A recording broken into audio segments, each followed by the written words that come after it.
All right, so good afternoon, everybody. Great to see everyone connecting to our Decoso meeting today on the 28th of September. It's 3 p.m. in Geneva. I think it's 1 p.m. in Kwasi.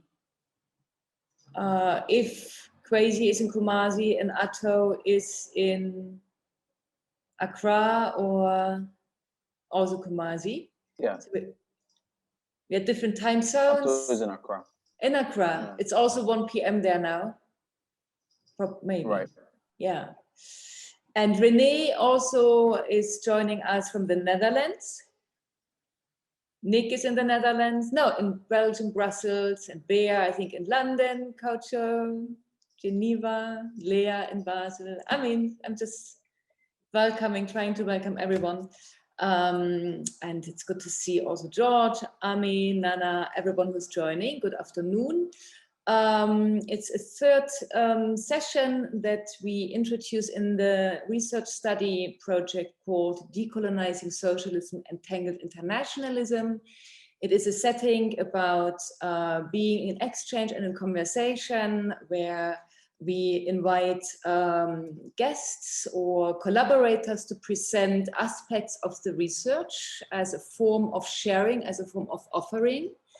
That with greatest pleasure today is going to be Kwasi, Ohene-Ayeh, and Annan, who are going to present from their research Reflexive Tema and Global Elsewheres. That will be responded by René Boer, an artist curator, critic in the Netherlands. Nick Eikens will introduce everyone in a second. My name is Doreen Mender. I'm part of the project team on decolonizing socialism and internationalism that consists of several case studies. And we are looking into transhistoric moments of micro practices of artistic articulations that would allow us to trace and to follow up forms of internationalism, forms of geopolitical entanglements between kind of geographies that are in conversation with each other around questions of decolonization, about internationalism, but also about a world communist revolution, if you will. And this session will specifically look into questions of entanglements between East Germany, the so-called Global East, and Ghana as a Pan-Africanist also kind of interlocutor. By looking into something very specific that Kwasi Atto have been researching together with Ibrahim Mahana.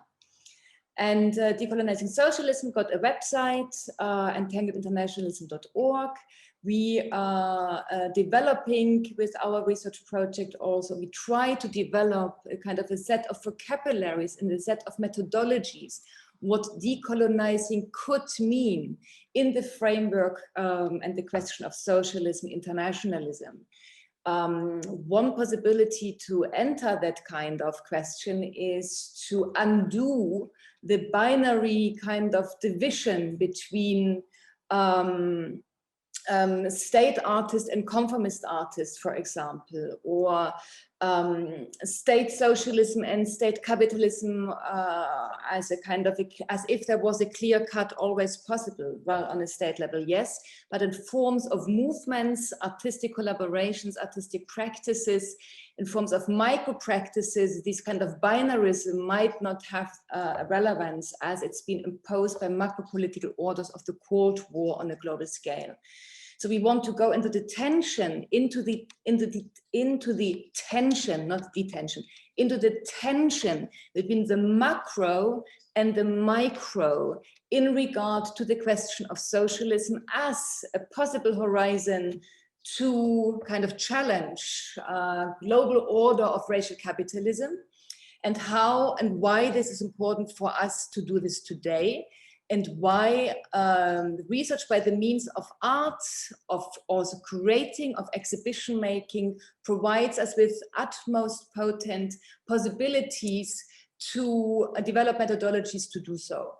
It's a 4 years long research project. We have different kind of aspects in decolonizing socialism and internationalism. I'm very, very happy and glad. And also it's great to collaborate with Nick Eikens with the deviant practices of the Van Abbe Museum. It's a long collaboration exchange we have been engaged with for many years, and it comes together now in the project on a more kind of formal way. And also the work by Kwasi, Ohene-Ayeh, I came across in a different frame a couple of years ago through an exhibition proposal that Kwasi submitted around the question of Kwame and Nkrumah, the Ghana People's Republic moment in relation to artistic practices. And this was a profound research-based practice. And this also gave the kind of the reason and the purpose to approach Kwasi and also his friends, Ibrahim and Atto, to invite from them a proposal for the research residency that we have announced together with the Van Abbe Museum in the context of decolonizing socialism and internationalism. Thank you very much for everyone who's been joining in the meantime. I can see also Artie has joined and other friends are still connecting. And I'm happy to hand over to, good to see you, Artie. You are called, what is the time? Where are you now? You are. Hello. I'm in India, so it's only about 7 p.m. It's going to be about 7 now, so it's good. Okay, it's good timing, maybe this kind of different time zones. So I would like to hand over to Nick, who is going to introduce into the Decoso session number 3 today. Reflexive Tema Global Elsewhere, and I'm much looking forward. Thank you also to Radha, who is operating all the technical labor visibly, invisibly for us, and the session is recorded. Thank you. Thank you, Doreen. My name's Nick Eikens. I'm a curator, research curator at the Van Abbe Museum in Eindhoven.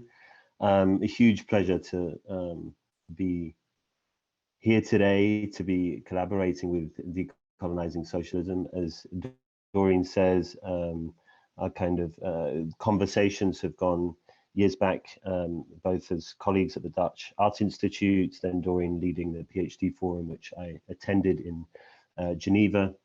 And so it was a huge pleasure when Doreen approached the Van Abbe Museum to collaborate on the Decolonizing Socialism project. And the idea came to for the Van Abbe Museum to collaborate on a case study, on a research project within the program. Very sketchily at the museum, I suppose I lead the research program, which consists of different strands, but one of those is giving grants to researchers, research practices, artists, educators, curators, archivists, to facilitate research. Sometimes this is in direct relation to the museum's archives, collections, contexts.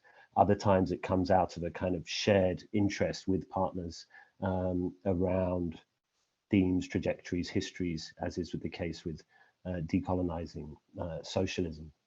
And I suppose an interest for me to and the museum to think about the possibilities, the affordances, the specificities of research practices within the context of the museum, and what that means to make that public in different forms, whether that's through exhibition practices, publishing, through the archive itself, interventions through the cities. How do research practices become public? So this, I suppose, is one of the questions that we ask when thinking about the program, and something that may come as this research project unfolds. So as I say, it's a great pleasure to be collaborating. It's a great pleasure to be here today, especially given our kind of endless delays that we're all experiencing, and in fact we've reprogrammed this a couple of times. So it's lovely to be here today and to finally hear from Kwasi and Atto. And without further ado, I shall now introduce them.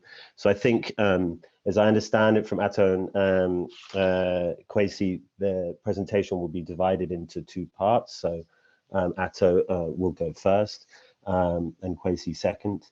And I will introduce them both. So Atto Annan is an artist based in Accra in Ghana. with an interest in painting, installation, sound and video, combining artistic practice with curatorial projects with the Foundation for Contemporary Art in Ghana, FC Ghana. He's also worked with Mofra Foundation on their place-based interventions for children and communities in Accra, amongst many other projects in Ghana and internationally. Kwasi, academically trained as an artist and now practices as a curator and critic based in Kumasi in Ghana. His work is compelled by the radical hope proposed by artist, pedagogue, I won't get this name, this pronunciation correct, Karari Kacha Sedu, to transform art from the status of commodity to gift. He led the curatorial team for Akutshia Blindfolding the Sun and the Poetics of Peace, organized by Savannah's Contemporary Center for Contemporary Art, Tamal and Red Clay in Ghana. So after these presentations, there'll be responses from René and Doreen, who I'll introduce afterwards to there, and then hopefully we can open it out to kind of conversation amongst us. So Atta, over to you. Thank you, Nick. So I would keep my camera off so that to just guarantee stability with my internet connection. But thank you all for this opportunity. It's a great pleasure to be here. What I will do now is to share my screen and share my presentation and then begin to speak to it. I hope you can all hear me. All right, thank you. Yes, yeah, very well.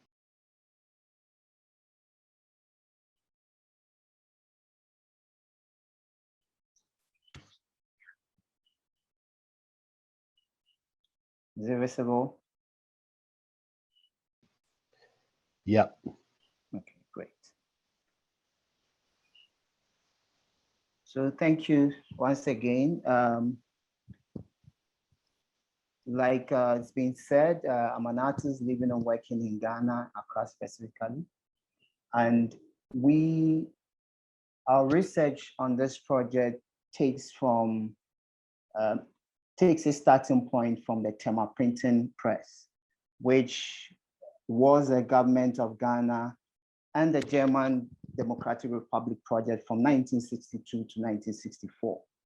Now, through the lens of the Tema Printing Press, we try to map out the connection between this single project and the vision of Ghana's first president, Dr. Kwame Nkrumah, the developmental policies of the 1960s in Ghana, the impact of socialism in Ghana's developmental agenda, the political situation in 1962 or between 1962 and 1966, the global geopolitics between the years that the project was being constructed, that is 1962 to 1964.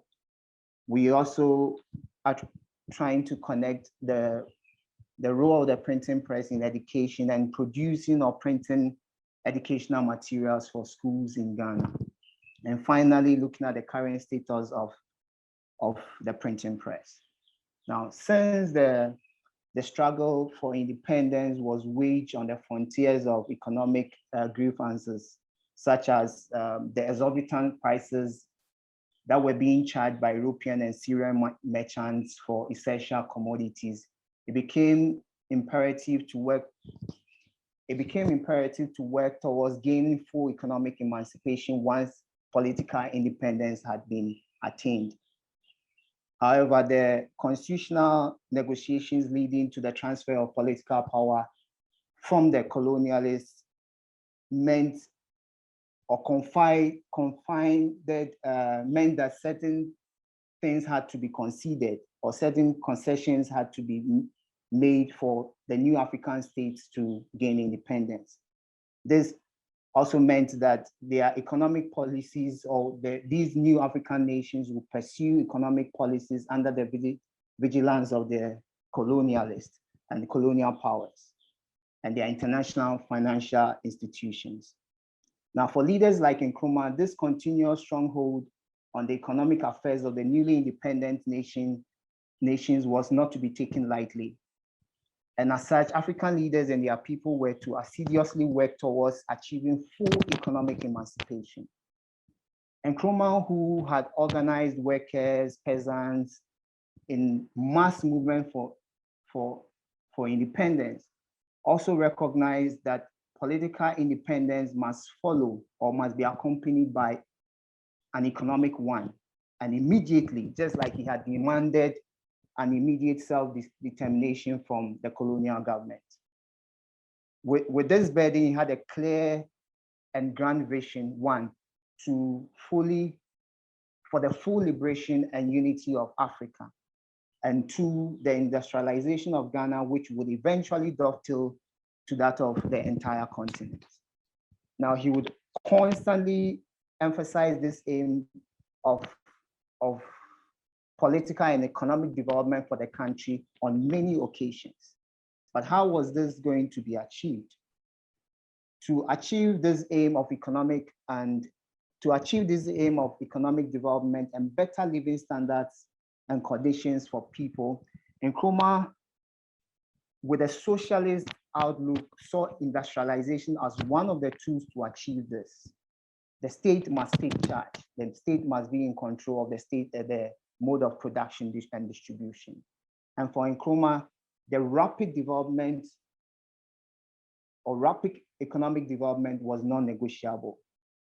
It also meant giving his government at home political legitimacy amidst all the opposition that he was facing.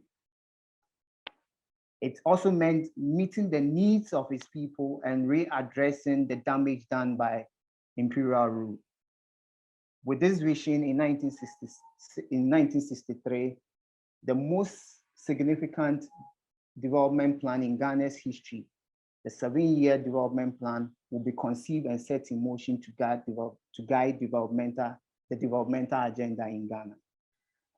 The plan stated in explicit terms that only a socialist form of society can assure Ghana a rapid rate of economic progress without destroying that social justice, that freedom and equality, which is a central feature of our traditional way of life. In his address to Parliament about the 7-year development plan in March 1964, he outlined that the main task of the plan would be, firstly, to speed up the rate of growth of the national economy. Secondly, to enable Ghana embark on a socialist transformation of its economy through the rapid development of the state and cooperative sectors. And thirdly, to eradicate completely the colonial structures of Ghana's economy. The plan had strategies for growth and development in areas such as agriculture, education, industry and mining, health, and a lot more. Now, for instance, in agriculture, the basic policy strategy was to concentrate on a limited number of commodities and apply them to all available technology and knowledge. And these commodities would firstly be used to fulfill the nutritional requirements of the nation. And these commodities, such as fish, maize, would eventually contribute to the improvement of the balance of payment position held by commodities like cocoa and sugar. Of course, the production of many other commodities besides these would eventually be encouraged, but the main concentration will be providing nutritional requirements and solving the balance of payments, which at that time we were spending money, of course, maybe still spending more money importing than receiving through exports. An investment of 67.5 million Ghana pounds from government sources was going to be invested in agriculture, for instance. When it came to industry and mining, to produce domestic, they were going to produce domestic substitutes for manufactured goods widely demanded by the Ghanaian consumer, but for which Ghana was entirely dependent on foreign sources and spent large sums of foreign exchange each year importing. Now, agricultural commodities were mostly exported and processed, and there was a plan to roll in a progressive policy that saw the processing and manufacture of agricultural produce before export. Now, the building material industry was also going to be expanded and modernized to enable and support the inevitable increased activity in local construction. Within the context of education and under the 7-year development plan, education was being viewed in two aspects. First, in order that the productivity of people may improve, they ought to be generally receptive to new ideas. Secondly, education should have the function of teaching the population specific skills that were required to produce goods and services needed by the economy. A tax was set to teach skills and new attainments that were needed for the running of a modern economy. One clear strategy was to provide free textbooks, as well as to make an investment in educational facilities totaling a sum of 64 million Ghana pounds, out of which 3.5 million was going to be towards the free textbook policy for the first year of the plan. But the value of education in the new Ghana, to put the value of education in the new Ghana in context, we must bear in mind that in 1958, the Ghana Education Trust was established to expand the frontiers of education or educational institutions in the country outside of the ones that had been established by the missionaries under the colonial regime. The Ghana Education Trust was charged to open secondary schools, teacher training colleges throughout, and other educational institutions throughout the country. Some of the institutions that would emerge from this initiative will be the Ghana National College, the Infantimam Secondary School, the Tema Secondary School, Kwadaso College of Education, University of Ghana, and the Kwame Nkrumah University of Science and Technology. Now, if textbooks are going to be provided to schools for free, the government wanted to take charge of the modes of production and distribution as well. The Tema Printing Press will be a very important catalyst in this equation. The printing press fitted in the grand scheme of not only industrialization, but also providing needed tertiary resources to train and educate suitable people for the running of industries that were being built or had been built, and other sectors of the economy to propel the nation towards rapid development. Tema Printing Press was situated in Tema Industrial Area alongside other industries such as the textile mill, the cocoa processing factory, the plastic and shoe factory in Tema. Now, Tema is a city that was constructed from a small fishing village and would grow rapidly after the construction of a harbor in 1961 to become one of the main industrial hubs of Ghana's, industrial agenda. Now, printing and publishing in Ghana, as we know it today, lies with the arrival of the Christian missionaries and the colonial government. The missionaries focused mainly on religious and Christian literature, whilst the colonial government was involved in printing receipts and other documents for government business. The first newspaper in Ghana or in the Gold Coast was the Royal Gold Coast Gazette, which was started in 1822, but it was handwritten. It wasn't until in 1930 that it wasn't the first printing, the first monotype printing apparatus was installed in 1907 by the government printer. But it wasn't until 1930 that a linotype machine was installed to accelerate printing jobs in the colony. From 1930, hello? Yeah, so sorry to interrupt you. Just to draw your attention to the fact that if there were slides that we were meant to be seeing, we were still on the first one, so I wasn't sure if you were aware. Sorry. I'm really sorry for interrupting. No problem. Yes.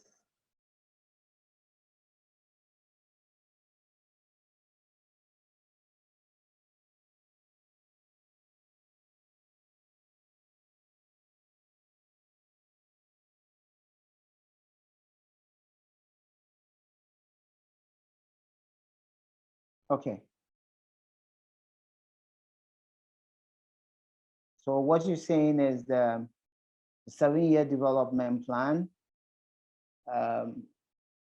There's this a publication for his Nkrumah's address to Parliament about the 7-year development plan. You have extracts for what the foreword and what was contained in the 7-year development plan. Projections that were made in terms of enrollment, in terms of enrollment for primary, middle, and continuing schools, and teacher requirements for Ghana at that time.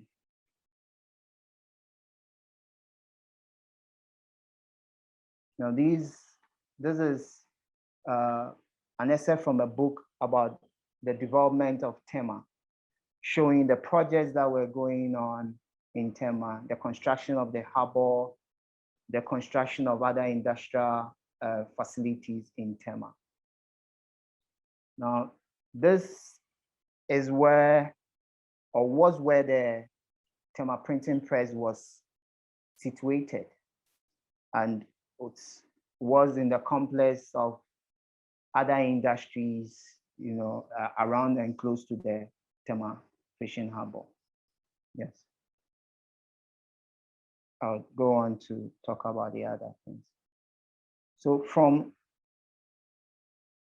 1930, it took another 20 years for the government printer to make any investment in the installation of printing in Ghana or Gold Coast for that matter. Now, Nkrumah will outline this history during the opening of the Tema Printing Press to boast of the rapid progress of his political party and his government, or the rapid progress his political party and government had made in the areas of government activity since they came into power. So this is a newspaper publication on the opening of the Tema Printing Press, showing a section of the building, the front view of the building.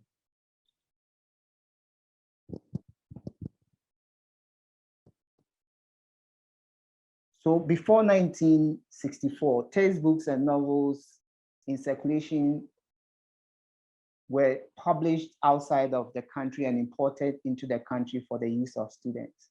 The Tema Printing Press will be key in what Nkrumah viewed as opportunities for printing and publishing, and its potential in a wave of cultural revivalism that was sweeping relentlessly across the continent of Africa.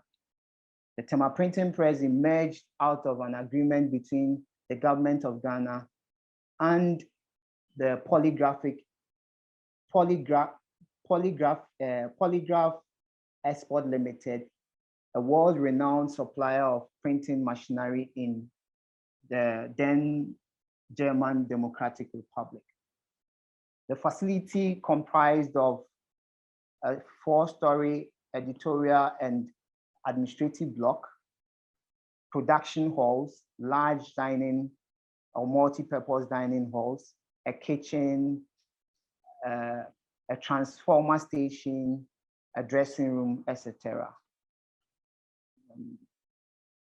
So these are photos from the opening of the Tema Printing Press, and from the first caption where you see Tema Printing Press, a physical proof of Ghana's industrialization. And then other captions that we see, the German Democratic Republic plays an important role, recognizing the partnership with the German Democratic Republic.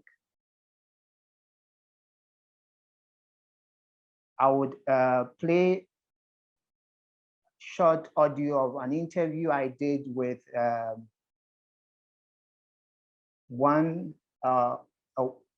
Mr. Roger Bequin Dawson, who happened to have worked in the Tema Printing Press for 1965, a year after it was opened, to 1967, then went on to school, and then later on became the managing director of the Ghana Publishing Company, which the Tema Printing Press was under. So I'm 65 to 67. I worked at the press, in the administration, and then that was a year after they just finished. So it was one of the most modern factories, I would say factories, because those days it was Lever Brothers and others, and it was very unique because it was the only press that had buses transporting workers from various suburbs to the center, to the Tema Press. We then had some German, trainers, and then from 60, I left in 67 for tech. And during those years, because I opted for graphics, anytime there was an opportunity to do an internship, I always had it at Tema Press. So I've been with Tema Press for a long time. And after some graduation, going here and there, advertising, and tech at medical illustration, and then to University of Malugri, medical illustration for 6 years. I came back, and that time they had dissolved the management of Ghana Publishing. So I was made the chairman of the management committee, and later on converted to managing director. So I was there. I've been there for 12 and a half years, from 1990. And as the head of, or if you want to call it, the government printer. I was a government printer from 1990 to 2003 when I resigned. Tema Press was very unique because that was Nkrumah's own concept. It was under the, as you said, the German facility. We built out the place, we had the laundry, everything was perfect. In fact, at that time, Geneva was nowhere. Workers came to eat at the place. It was an idea Nkrumah had was to make it a government printer, virtually, even to the point of if things went well and he was alive, to print currencies and all that. So that it's a shame that the place has been demolished. But the area across the road, where you have cool stores and other things, was supposed to be printing village, where all printing of textbooks, educational material, was to be done there to West African countries and even South Africa. So that was the Nkrumah's concept of Ghana publishing. Yeah, so like you heard in the interview, the Tema Printing Press was charged with printing educational materials as part of the free textbook policy that had been initiated by the Nkrumah's government. And there was also a grand vision to not only supply Ghana, but eventually supply the entire continent if continental unity was achieved. The construction of the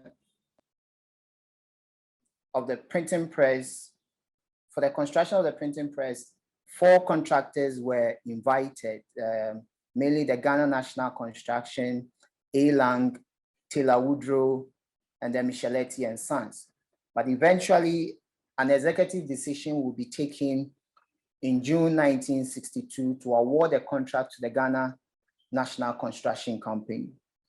Work started in July 27, 1962, with 31st May 1964 marked as the date of completion of the project. It was supervised by engineers from the German Democratic Republic, who were acting under the instructions of the Ministry of Information and Broadcasting in Ghana. The building was then opened in 1964, 21st September 1964, which also happens to be Nkrumah's birthday.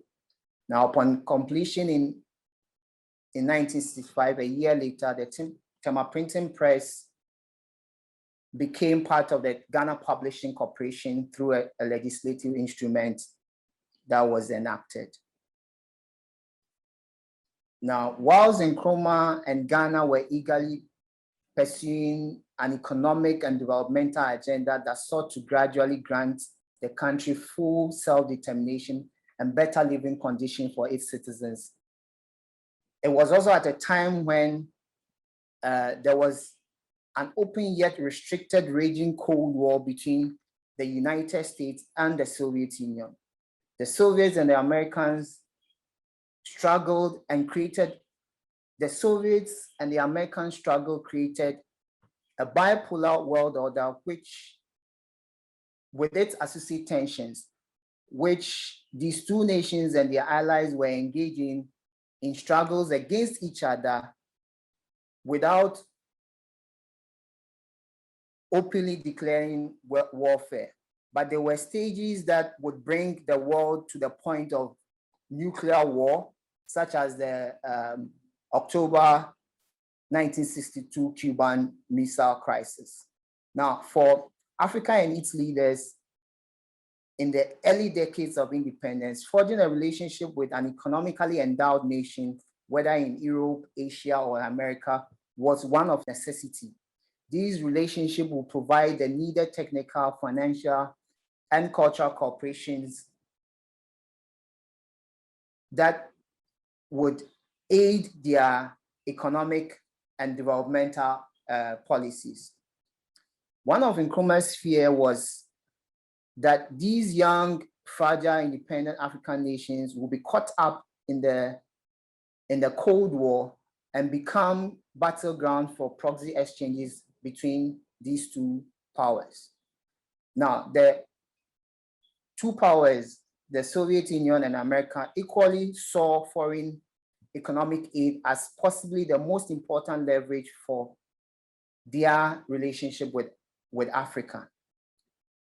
With this in mind, and as difficult as it may be, Ghana's foreign policy between 1957 and 1966 was a complex negotiation informed strictly by domestic policy needs. Ghana adopted a non-aligned policy and navigated the space of foreign policy with the sole purpose as mentioned earlier, for domestic interest only. Nkrumah demonstrated nuance in responding to competing interests.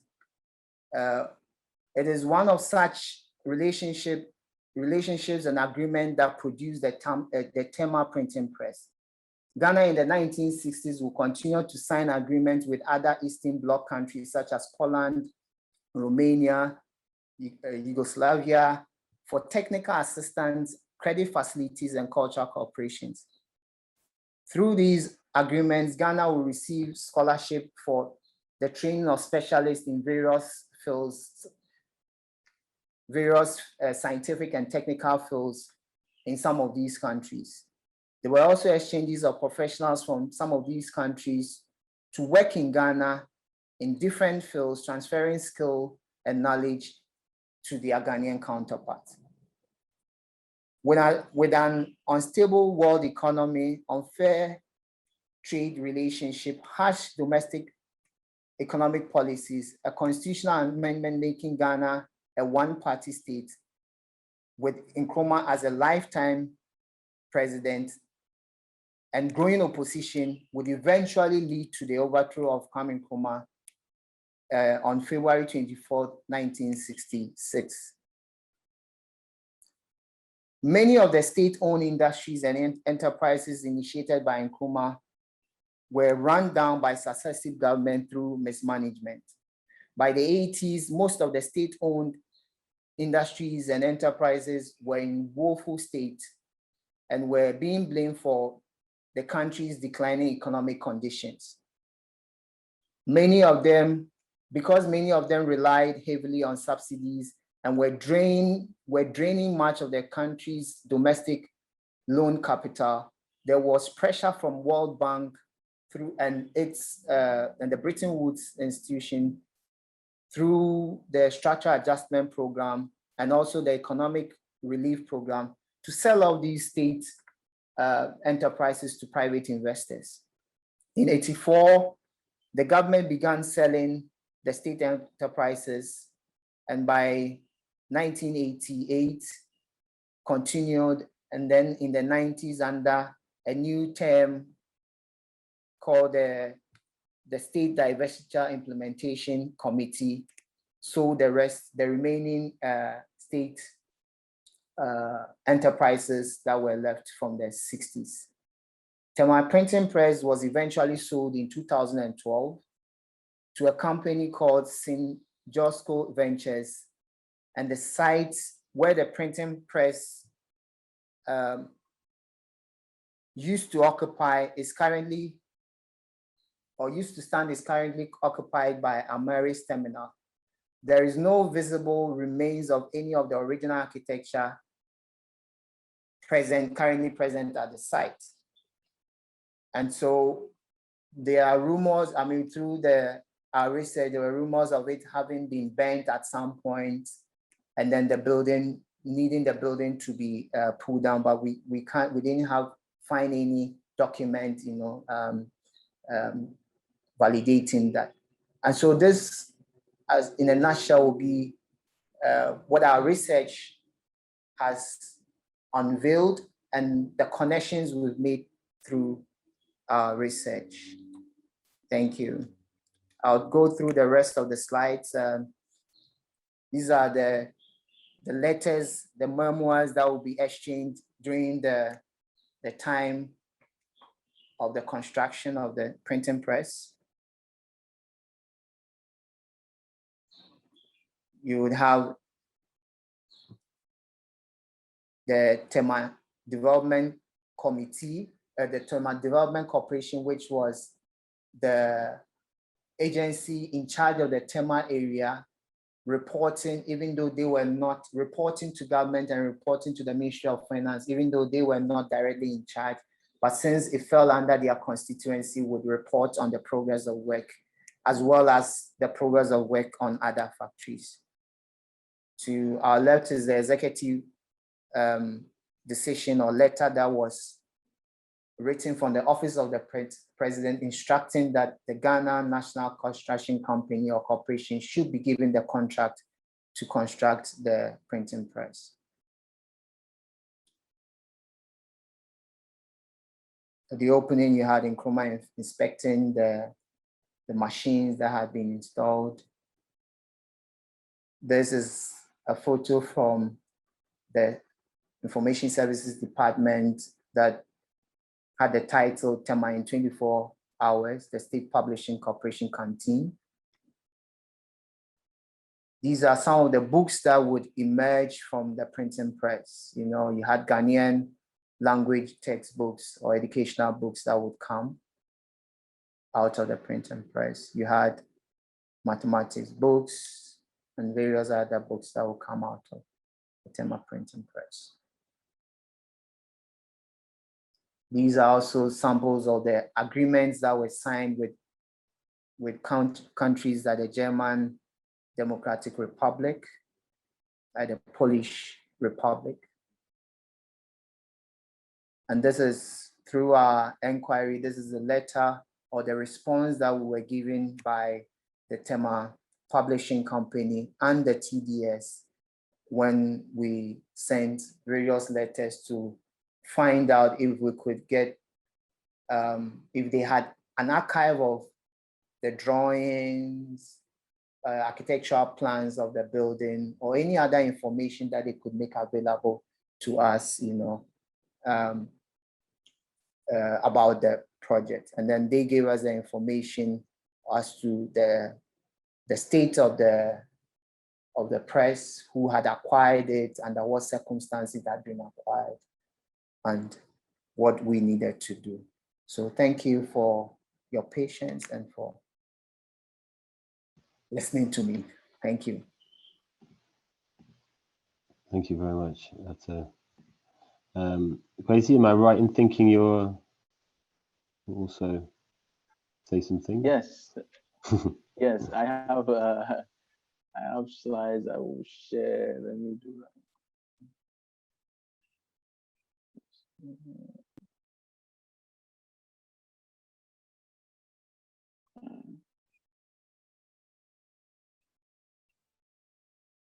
Oh yes.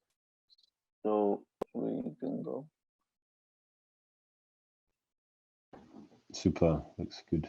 All right, thank you.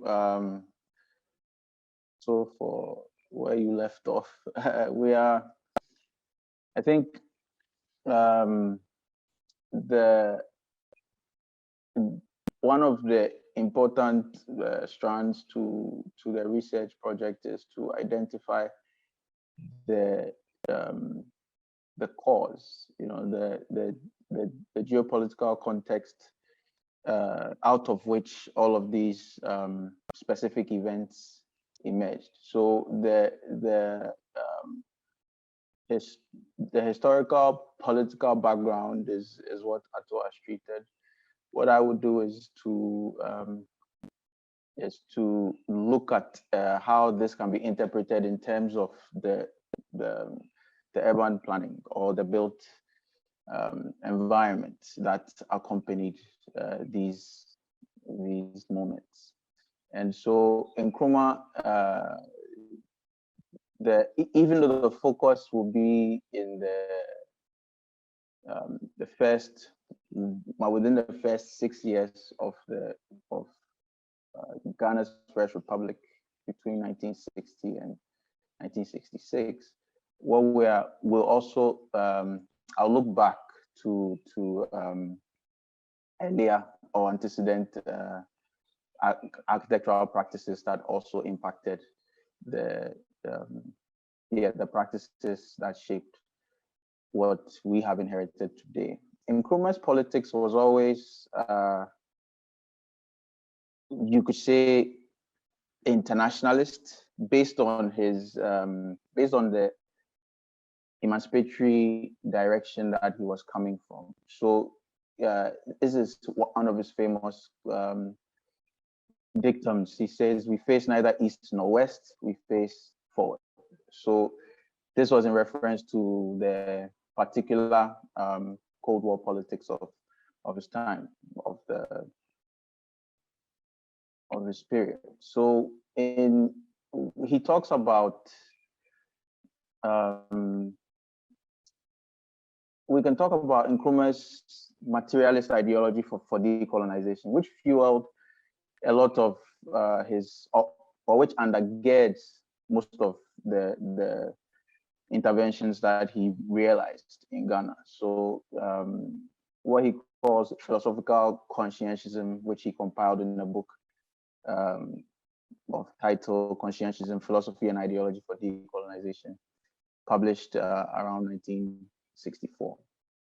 And so, this book serves as that's where he articulates his vision or his ideas for a thorough intellectual emancipation that will accompany the political and economic ones that were desired for the new African subject. And it's important for me that he was he regarded this this ethic with not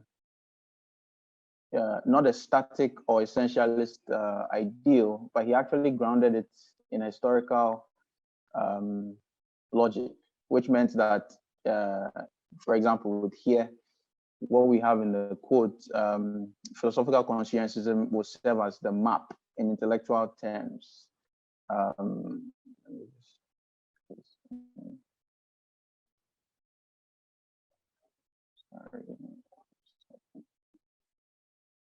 Yeah, where we Africans are supposed to be regarding the mid-20th century as, with all its potentials and possibilities, taking the influences from the Islamic earlier Islamic invasion, coupled with the Euro-Christian interventions, to be able to forge out of those tensions a new being, a new subject, which he called the African personality. So even though he was looking at this personality from a specific historical perspective, he was not exclusivist in how this subject ought to articulate their presence in the world. So it's about contingency, it's about becoming, and he talks about it as a conflict forged in that conscience. So the post-colonial subjectivity was to be, from an Nkrumahist perspective, was to be seen in this context, and he was at least he was consistent with his with this principle, with what came to be known as Nkrumahism, and upon the publishing of that book, what he was also interested in kind of updating Marxism and Leninism to some extent with the experience of colonialism, you know. So then that comes into to offer, you know, a kind of an added perspective to an anti-capitalist you know, fight or vision. So for Nkrumah, you know, this was the positive creative theory that would be the guiding light for this emerging order. And he talks about becoming as a tension and being as a child of that tension, which is forced out of the forces. So when he says we face neither east nor west, this is really the background to that disposition. You know, it is one of you know, hyper awareness of one's historical, cultural, political, economic circumstances, and forging a way out of really impossibility, and that becomes the crux to Nkrumah's ideas. So yeah, the post-colonial mass subject, the African personality, were to be seen in this context. The modernity that Nkrumah was interested in, or wanted to realize here, was more to yeah, intervene in, you know, centuries of false narratives about you know, who Africans, or just colonial subjects, really. But he wanted to do it from an egalitarian perspective, which would not smuggle in a new, at least in principle, which would not smuggle in a new, you know, hierarchy that was grounded in the colonial logic or imperial logic. He wanted to forge it out of an egalitarian space where different subjects could could announce themselves to exercise freedom, self-determination, and so forth. So, you know, the point was to also regard how his collaborations were done. So his transnational efforts to build a Pan-African space or site was important. Tropical architecture became that, you know, that, how do you say, that expression in terms of architecture and urban planning, through which some of these ideas would be expressed. The broader modernist movement, which could be, you know, talked about from, let's say, the early 20th century, or which was essentially celebrating the gains of industry, industrial revolution, the idea, you know, standardization in architecture, and all these different principles. There was a kind of indifference at play in modern architecture that I think appealed to Nkrumah once he wanted to realize a post-colonial state. You know, so I will come to these examples from the 50s and the 60s. I'll only list a few. There are so many. So I'll look at the 1950s late 1940s, early to late 50s architectural examples, which are situated squarely in the language of tropical architecture, which was largely exercised by proponents from, you know, Western Europe, British architects, Scottish architects who were affiliated to the Architecture Association in the UK. And then we'll also look at the 1960s examples, which sort of veer a little bit away from the you know, colonial proponents and venturing into, you know, these or employing socialist labor at the heart of them, which kind of runs in the logic of the Cold War. This would be like the binary that it's either the West or the East, but Nkrumah wanted to play both. So I'll also look at Ghana as a particular example in the way a sort of confluence of architectural influences from various parts of the world, the Western world, the Eastern world, and beyond, which till today kind of you know, influence the landscape and also the political histories. So that we'll see very expressionistic designs, which were pre-1960s, but not exclusively so. There are some, and then the very formalist, you know, international style ones that were also adapted to the climate of the tropics. So but this is what initiated our search into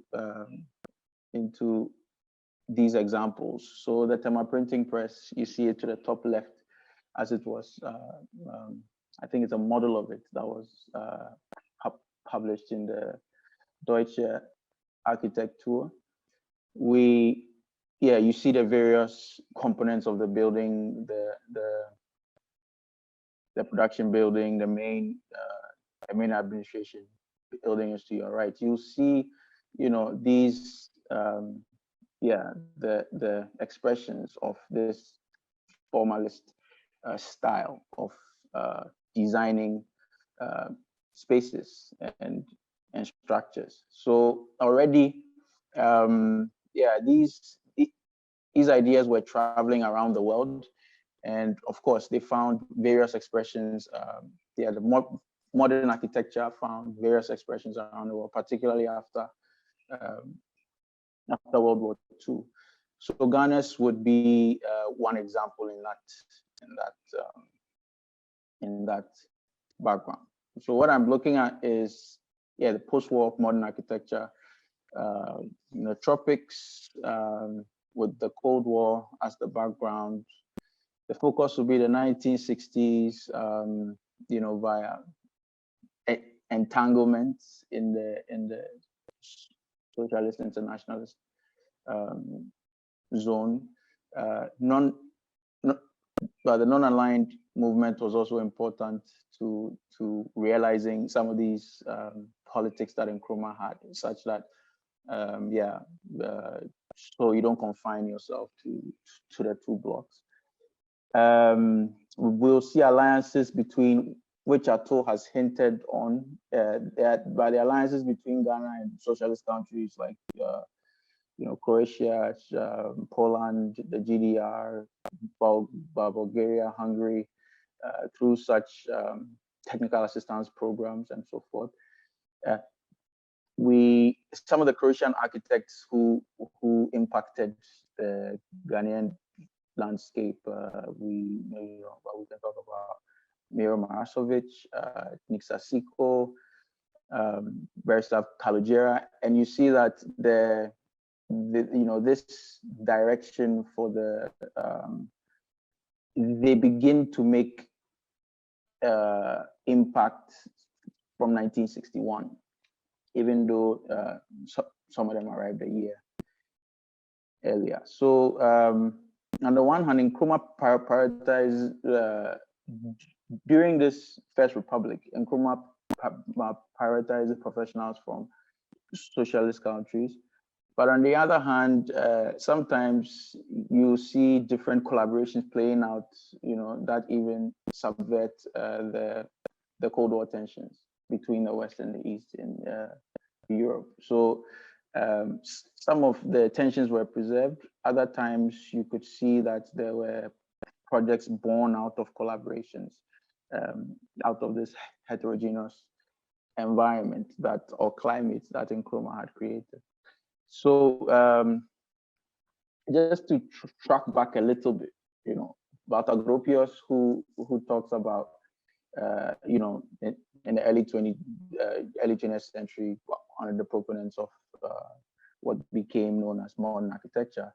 It was largely about, celebrating, the fresh technical resources, which have furthered the disintegration of solid masses of masonry in slender piers with consistent far-reaching economies in bulk space, weight haulage. He was also,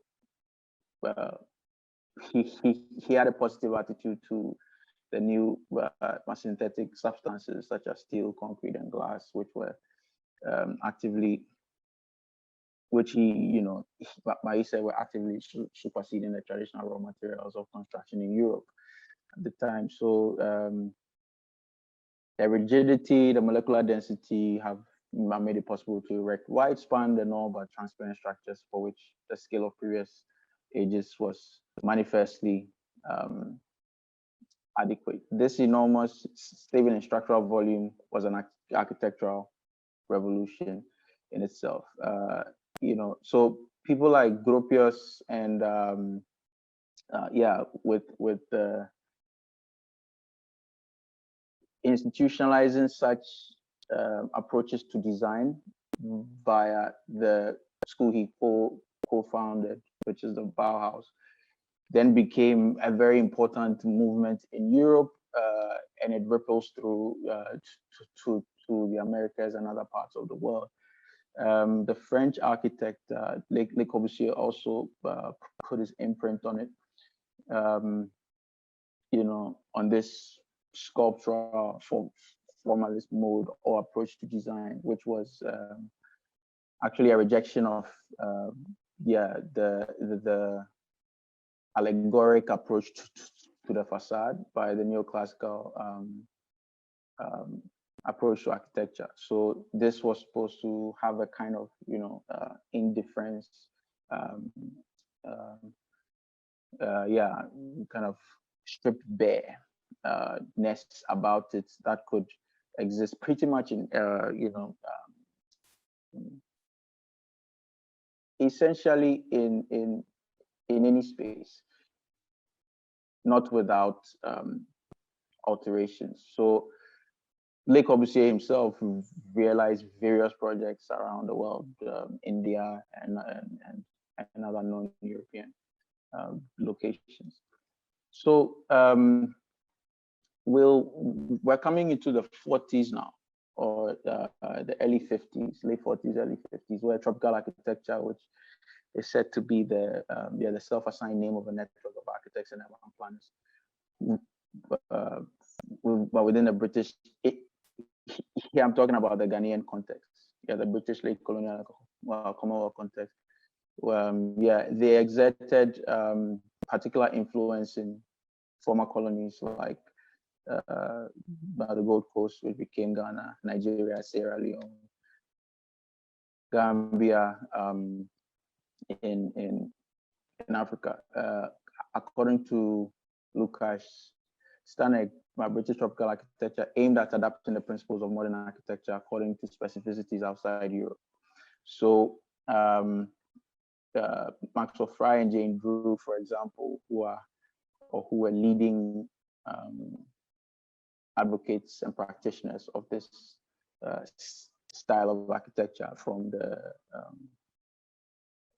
the Architecture Association in the UK, where they talk about the three main considerations to architectural design in the tropics being: one, the people and their needs; two, the climate and its issues; and then the three, we have the material and the means of building. So these are the three considerations Marx,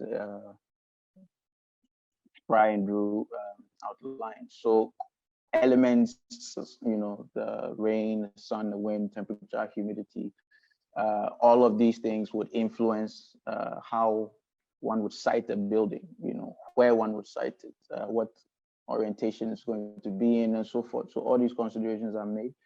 And then some of the strategies deployed to achieve, these would be, initially, they were flat roofed. Eventually, there were pitch roofs, open access corridors, use of louver, windows to regulate the elements.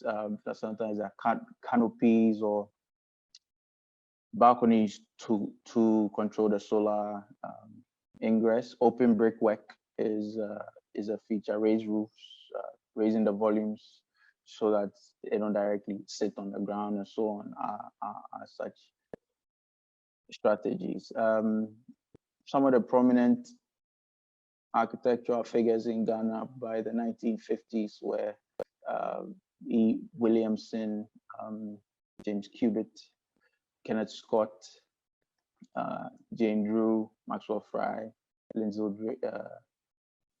Drake, and Dennis Laston. So the image you see here is a picture of the National Museum, which was built it opened in 57, when the year Ghana gained its independence. But this was a collaborative project between Fry, Drew, Drake, and Laston, for example. So then you see some of the ways in which they want the building to interact with the elements, to engage in its environment in a way that could seem as the building is itself breathing. So then you have these. This is one of their. So sorry. Hello. Yeah, we're here. Yes, still here. Okay. Okay. I'm trying to, okay, good. Yeah. So Fry and Drew also have a, so let me just minimize this. Fry and Drew also worked on the Accra Community Center, which was built in the 50s. It was completed in, I think, around 1955. So here you see to the left is an older photos. Is an older photo that I was also taken after its completion. But then to the right is a more recent photo that was taken, and this is of the entrance, the main entrance to the space. So here we're looking at the ways some of these ideas or those principles influenced or shaped what these architects, designers, urban planners worked on. At the same time, in the 1950s, this is one of the buildings that was designed by Harry Weiss. It might be the only one he worked on in Ghana. It became the U.S. Embassy from, I think, 57 or 58. But then after some time, it was they moved, and so this the government of Ghana used it for one of its ministries, women and children or something like that. And so there was the gender for women and children's affairs. Yeah, I think that has also now evolved into a new ministry. So here we see American examples. Even though this might not have been commissioned by the colonial government, it was still present in the space, and so such were the different influences to here we have still Fry and Drew, who worked on a lot of large-scale projects, schools and so forth. So this was also completed in 1953. This is the Wesley Girls Senior High School. We see to the top left, the central entrance aligned with the chapel. Bottom left, you have like a circulating linking volume between the dormitories. To the right, you see the way the walls are treated in the way to achieve a kind of breathing architecture, something like that. Similarly, the in Francipim Senior High School is one that would fit into the early interventions of the tropical modernist who were mostly from Western Europe. So we see here, the balustrade and screen details from the classroom blocks, and move on. This we come to Kumasi.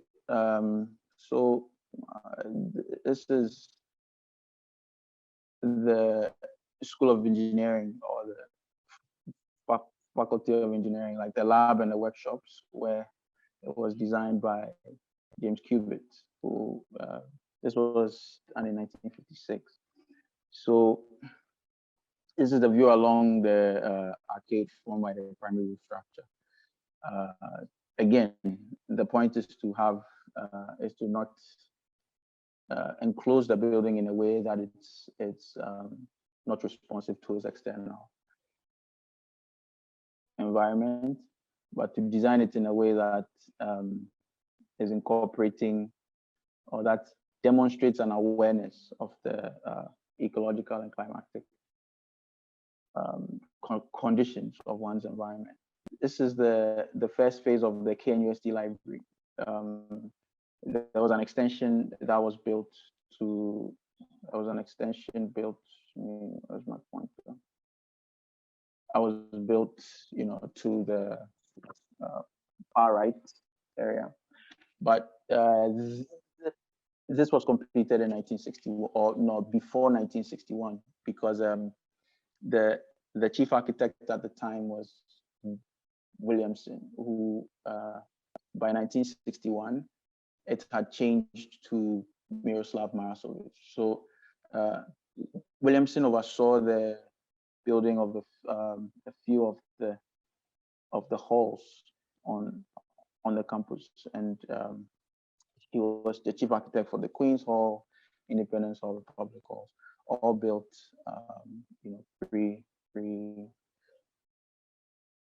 prior to the Republic regime.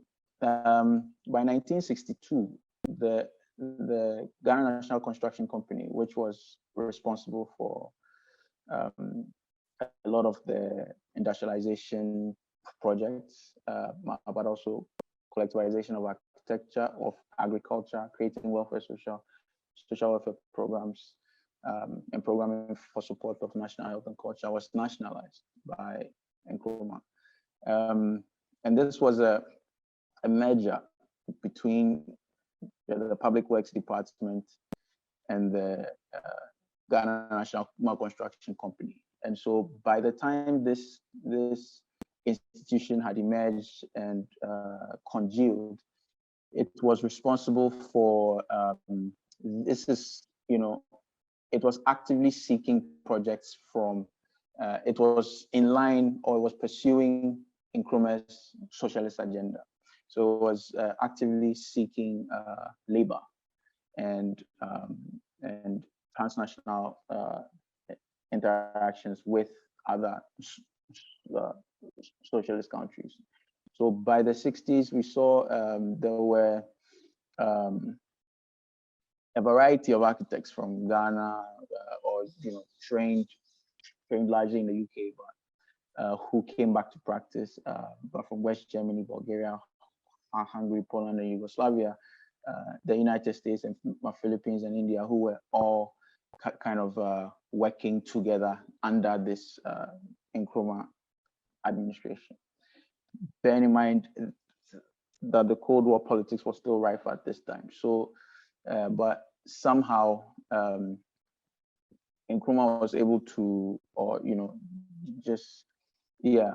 was still bent on seeking collaborations from not one of either, but from more people, in order to realize this contingent, or this African subject. So it was, during the First Republic that an inception of the GNCC, that urban planning and architecture was increasingly done by professionals from socialist countries. And they were working alongside other professionals, like those trained in the or those affiliated to the Royal Institute of British Architects or Architecture, for example. It's only that the architects licensed by the RIBA was before independence, they were the ones determining, or they were getting all of the contracts, or at least most of the contracts. But after independence, this began to change by Nkrumah's orientation towards the east. KNUST in Kumasi is a site that shows how these tensions sometimes were Cold War tensions really were asserted, but also how some of them were actively subverted. For example, the head of the architecture school in the late 50s, John Lloyd, invited another Polish architects who had been invited through the technical assistance program, I think Charles Poloni or something like that, to come and join the faculty in in the architecture school at the time. So some of the people or the personages who were important to this period were from again, a lot of them were from Poland and Croatia, but there were also some from the GDR and any other places as has been listed. In your picture to the left, we have Elmar Dittmann, and just the second from right to him is Hannah Schreckenbach, who was also from the GDR. She came to work in the Republic of Ghana for some years and stayed on. She had brief stints here at the architecture school in Kumasi. So these images actually are from the university archives, where they show it was one of the students. It was a defense of his, I think his final project. So Elmar Dittmann was then the dean of the Faculty of Environmental Sciences at the University of Lagos, and he was a visiting professor during this period. So one of also the key Ghanaian architects who worked with these different professionals from such different backgrounds was Professor Osuado, who's to the left. He's in his 90s now. He has been very helpful in our research and just really just opening up to us and sharing what he remembers of his days with us. But this photo was taken in the 70s. So Professor Osuado, he trained in the UK as an architect. He came back to work with Kenneth Scott. He eventually started working at the KNUST Development Office. By the time he came in, Miro Marasovic, who to the right, you see to the in the first row in the front of the picture, you see him looking in the camera. But right behind him, we have Miroslav Marasovic and Nick Sasiko, who were architects who came to KNUST. In this case, it was an agreement between Kwame Nkrumah and Tito, who agreed to have or to offer technical assistance in the sense of sending professionals from their country to developing countries to be able to realize their independent futures via a specific need.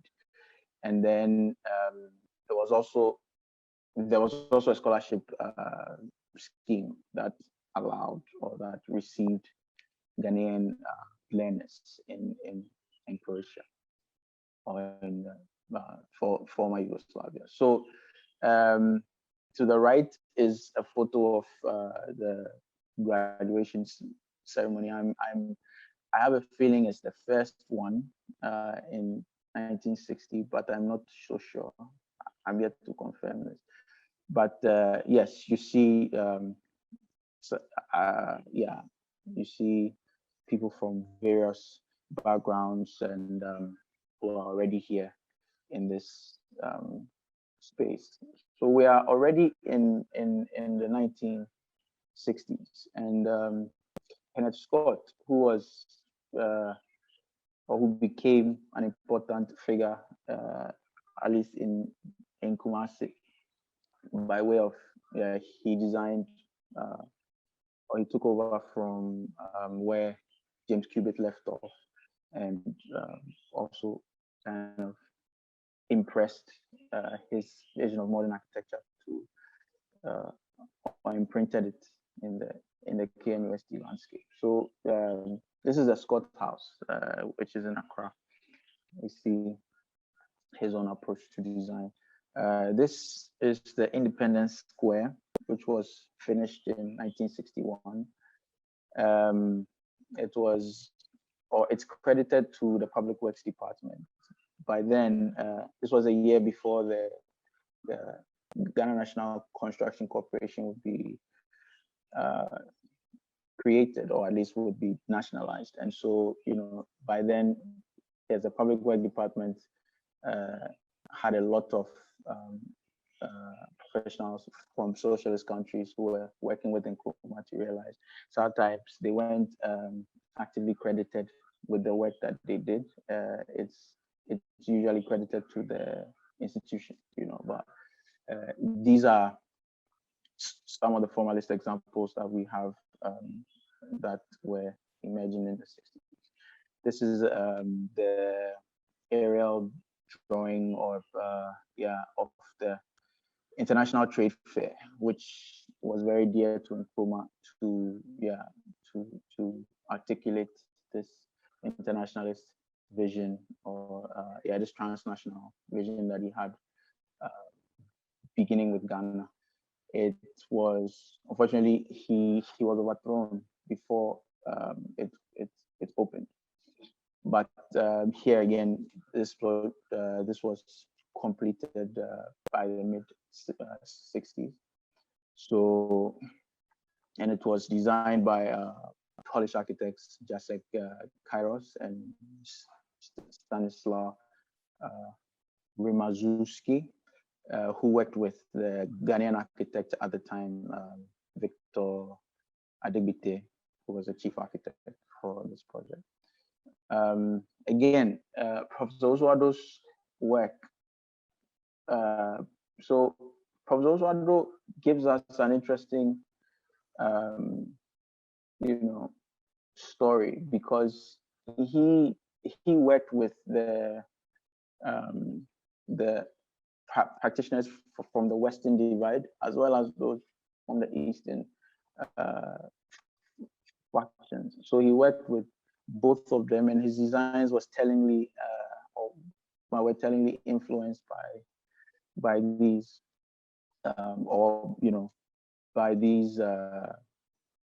by their styles. So to the left is the Unity Hall, which is credited to John Oswado as the architect in charge, but the chief architect at the time was Miroslav Marasovic, so this building was worked on between 1964 and 67. We see to the left is the main entrance. So this is the view from the main entrance. And then to the right, this is from top right, is from the back of the building, as well as the bottom right is a model of the Unity Hall with the two blocks that go together. This is also another project by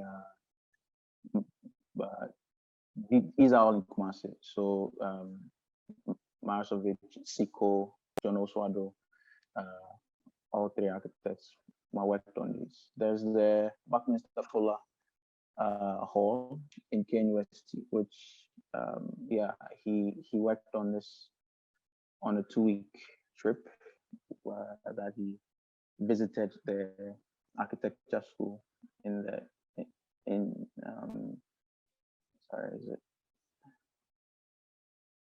I'm trying to figure out, okay, how,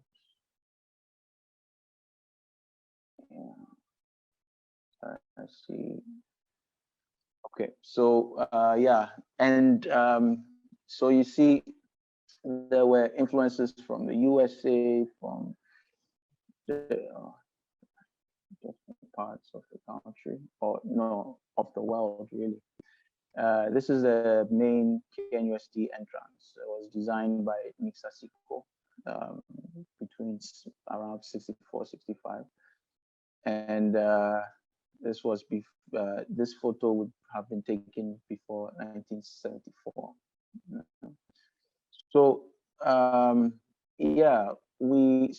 we get a sense of how these, on this slide, you see the way architecture from the 50s and the 60s speak to each other from both sides of the divide. So in the bottom right, you see these are two halls. In the foreground, you have, I think it's Republic Hall.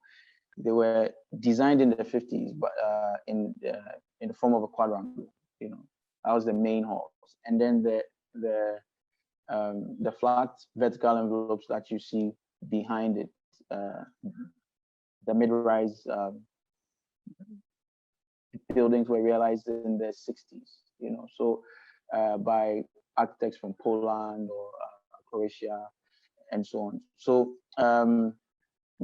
yeah, the way these two sit side by side or next to each other, it's kind of mashed up into this vision of yeah, modernity for a new emerging state was for me, or is for me, quite interesting. Here we speak of the tensions as well, employed by state offices and private firms, architects from socialist and non-aligned countries, worked in competition and sometimes in cooperation with architects from the West, as well as architects from regional networks and local professionals and administrators. So yeah, we're still unpacking what all these mean to us in a contemporary context. But I will leave it here for now. Thank you. Thank you so much, Kwasi. And Atto, is yeah, both to delve into the specifics of the printing press and to have this yeah, historical political context as well as architectural context.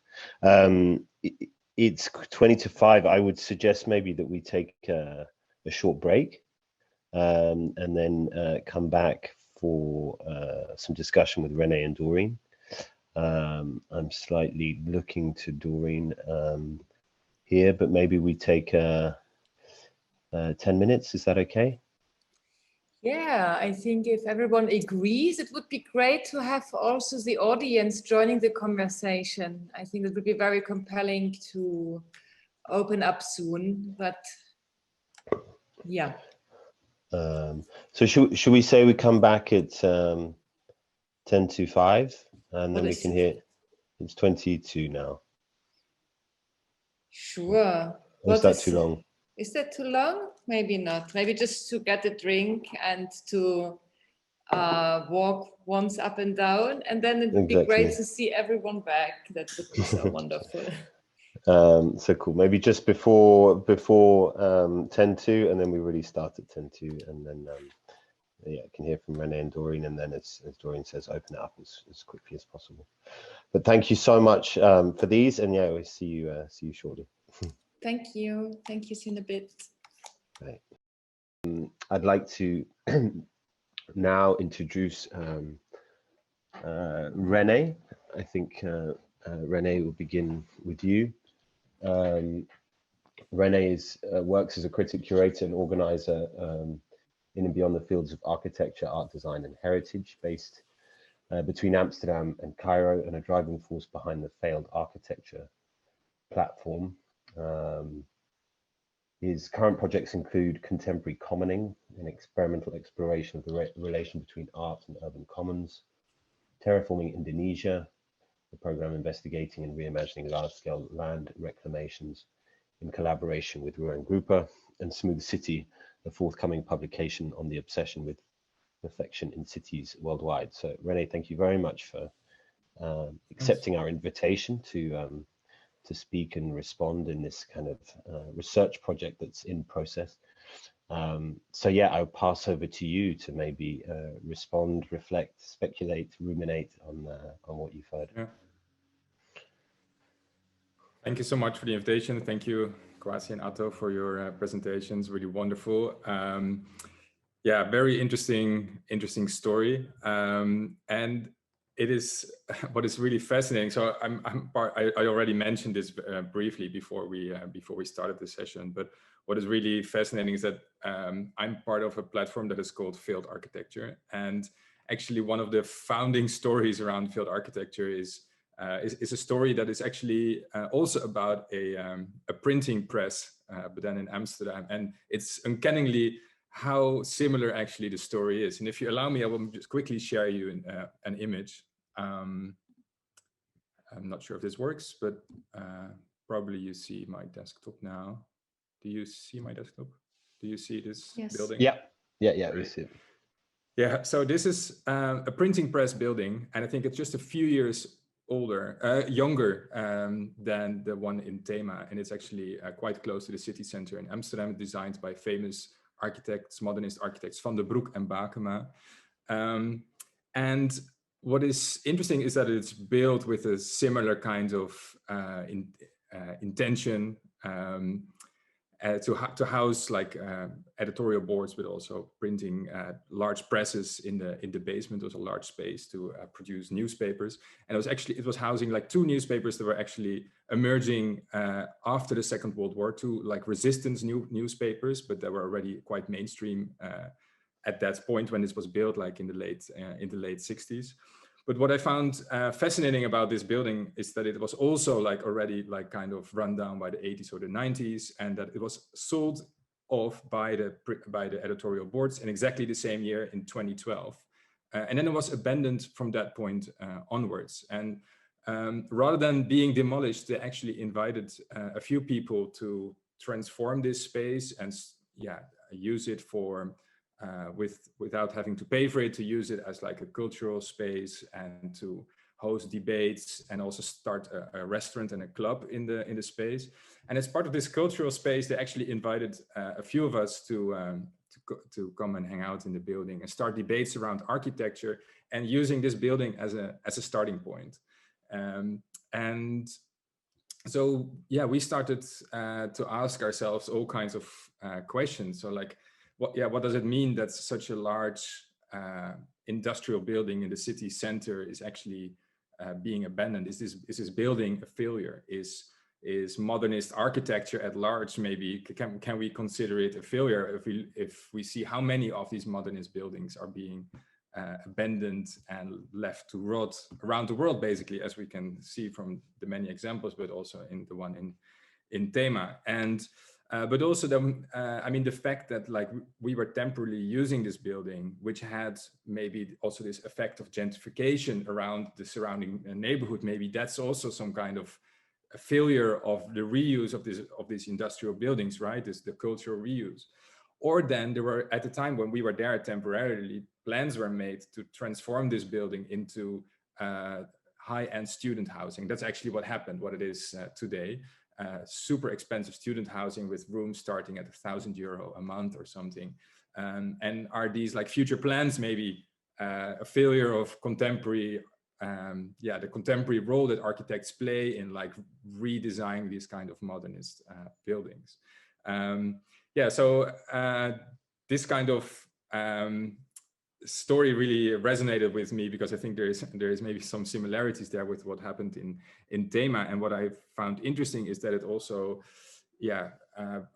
really led us to reflect on also the heritage of modernist architecture around the world. And what you often see, I think, with the general public is that there is the general appreciation of modernist architecture is very low, I would say, with the general public. They're seen as industrial, large, bulky, ugly, something that we should get rid of, especially in these times when there is often a focus on, let's say, the traditional around the world. So like from the Netherlands to Ghana, I'm not sure, but this idea that we should like go away from, let's say, the internationalist kind of ideas behind this kind of architecture and move back to traditional forms, quote unquote, of architecture. And there's only small groups of people who seem to appreciate like, architectural historians and artists, like maybe a few of the people that are in this session here today. But also we see, for example, that small pockets of people seem to appreciate it. So for example, in you know, like in places like London, where these modernist buildings like the Trellick Tower are being like rediscovered and sold, like the former social housing being sold as very expensive apartments. So, but in general, I think, yeah, it's important that we look back at this modernist legacy, but also that we think about how we're going to deal with the remnants of the modernist legacy. And in that sense, yeah, I think it's maybe we should also value like a kind of value the kind of different kinds of modernist architecture that we're still left with today, and I think clearly about how we look back upon them today. And so, for example, you already mentioned like some of, like, let's say, the pre-war experiments that were very experimental and expressive. But also there, I think there are also examples of modernist architecture that, I mean, as you also showed, like are clearly related to, let's say, the colonial project, British engineers, building a lot of colonial buildings in Ghana that were part of, let's say, the larger, growth of the colonial empire also. And on the one hand, but maybe also on the other hand, like not far from the example that you're looking at here, also like large scale new towns were being built to house a growing population. Actually, that was also in your presentation, close to Tema, a large new town was actually constructed not far from the printing press. Here as well, around the same time, a large expansion outside of the city center was being built, the so-called Bijlmer estate, a very large housing estate, housing up to 100,000 people. And what is fascinating is also that actually this appreciation of modernist architecture was already like turning around, let's say, the early 80s, I would say, or even the late 70s, that people stopped appreciating, let's say, this kind of this project of modernity and started to leave this new town that was being built. And what happened in this case of the Bijlmer is actually that newly arriving migrant communities were moving into this modernist architecture. And for example, the Bijlmer estate is currently a neighborhood that is also known for its very large Ghanaian population, actually, that moved into that specific area. Well, I won't talk too long, but I think overall this idea of like that we also today are maybe take an active position in the different kinds of modernisms that we're left with, that we sometimes appreciate the social ideals or its expressive architecture, but also are critical of, I don't know, maybe the authoritarian way that some of these buildings were constructed in the middle of the city, or the kind of colonial project that we're part of, so that we maybe also are actively valuing them and continue to criticize them in both positive or negative ways, and don't just maybe fetishize them for their historical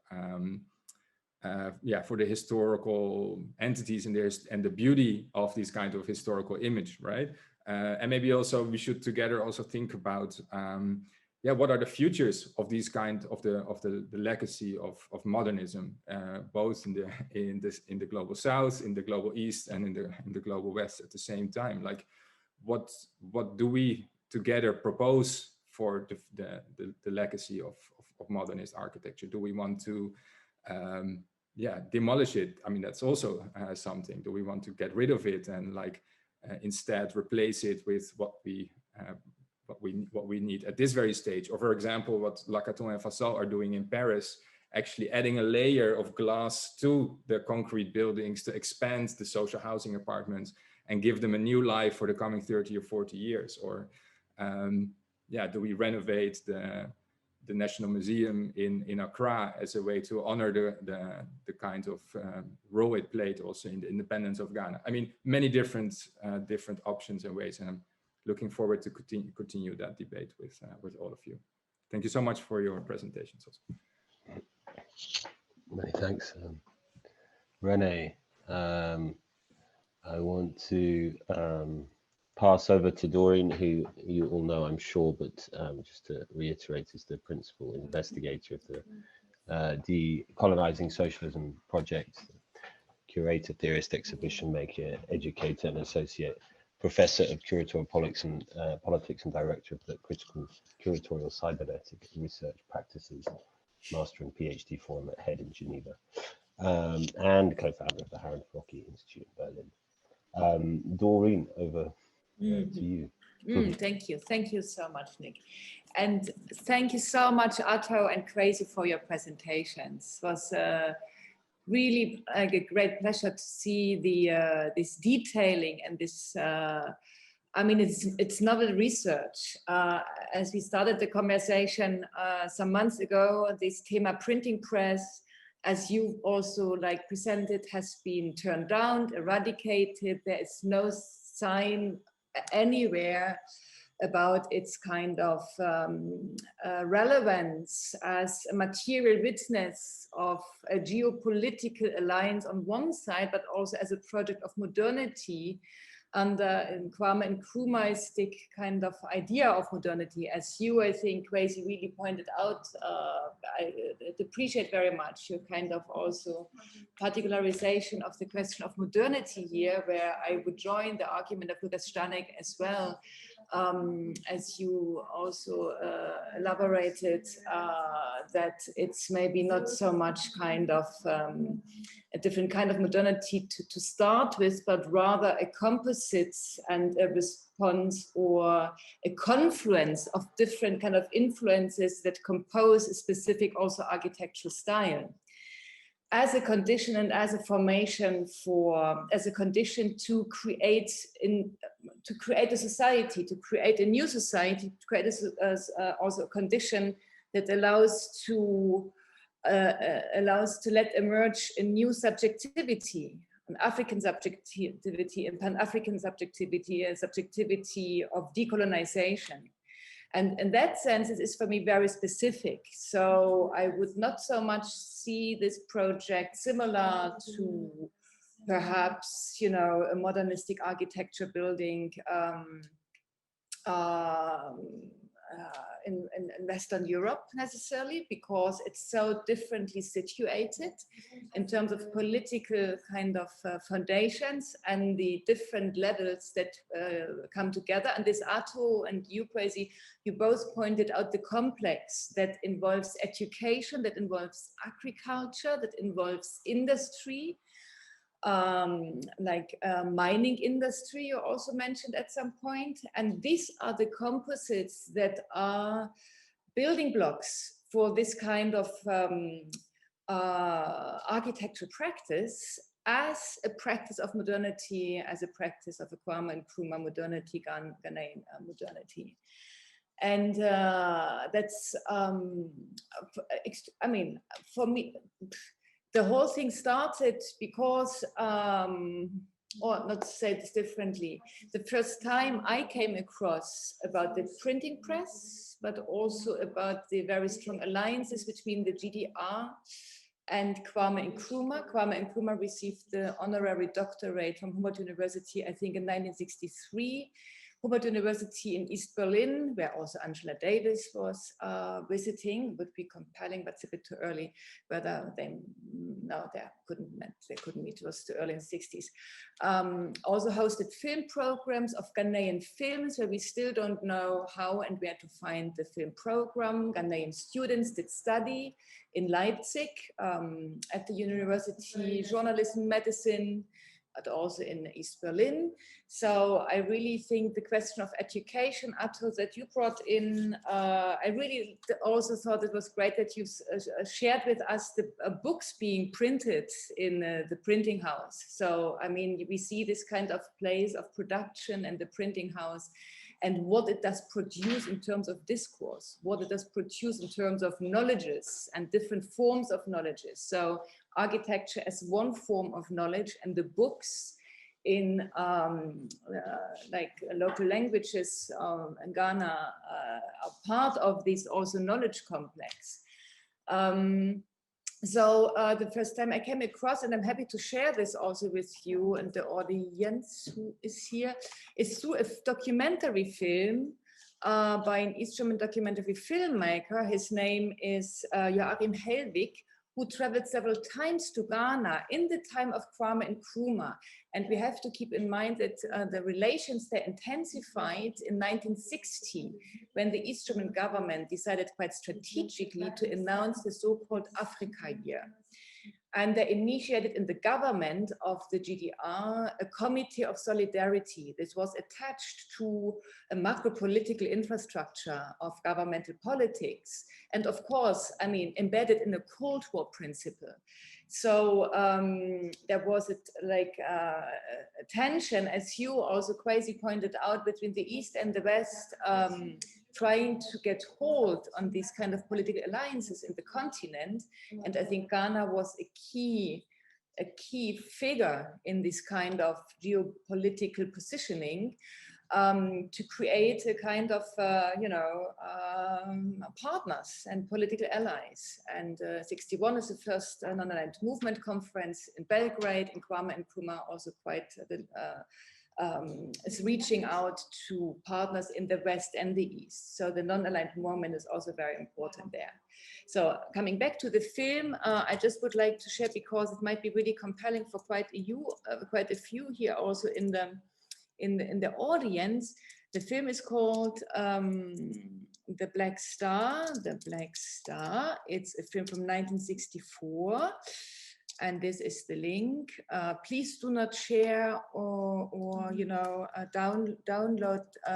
Please do not share the link in public. It's a film that is not published yet. It's a pirate copy that I took from a film screening workshop 10 years ago, actually, in the United States, of the DEFA Library in Amherst University. And it was the first time, 2011, I came across this film, this filmmaker, and this portrait on the independent Kwame Nkrumah Ghana as a city, as a country that has been liberated from colonial rule, in regard of education, in regard of urban infrastructure, in regard of economy, in regard of technology. Very, very important, also technology. I would perhaps add this kind of layer to the complex between agriculture, a mining industry, education, technology, scientific, perhaps socialism, that of Kwame Nkrumah also was a strong kind of ally and supporter and defender of. And in conversation with Coach Ashun, who also is with us today in many viewings of this film, and also Coach Ashun, who is part of the Untitled group.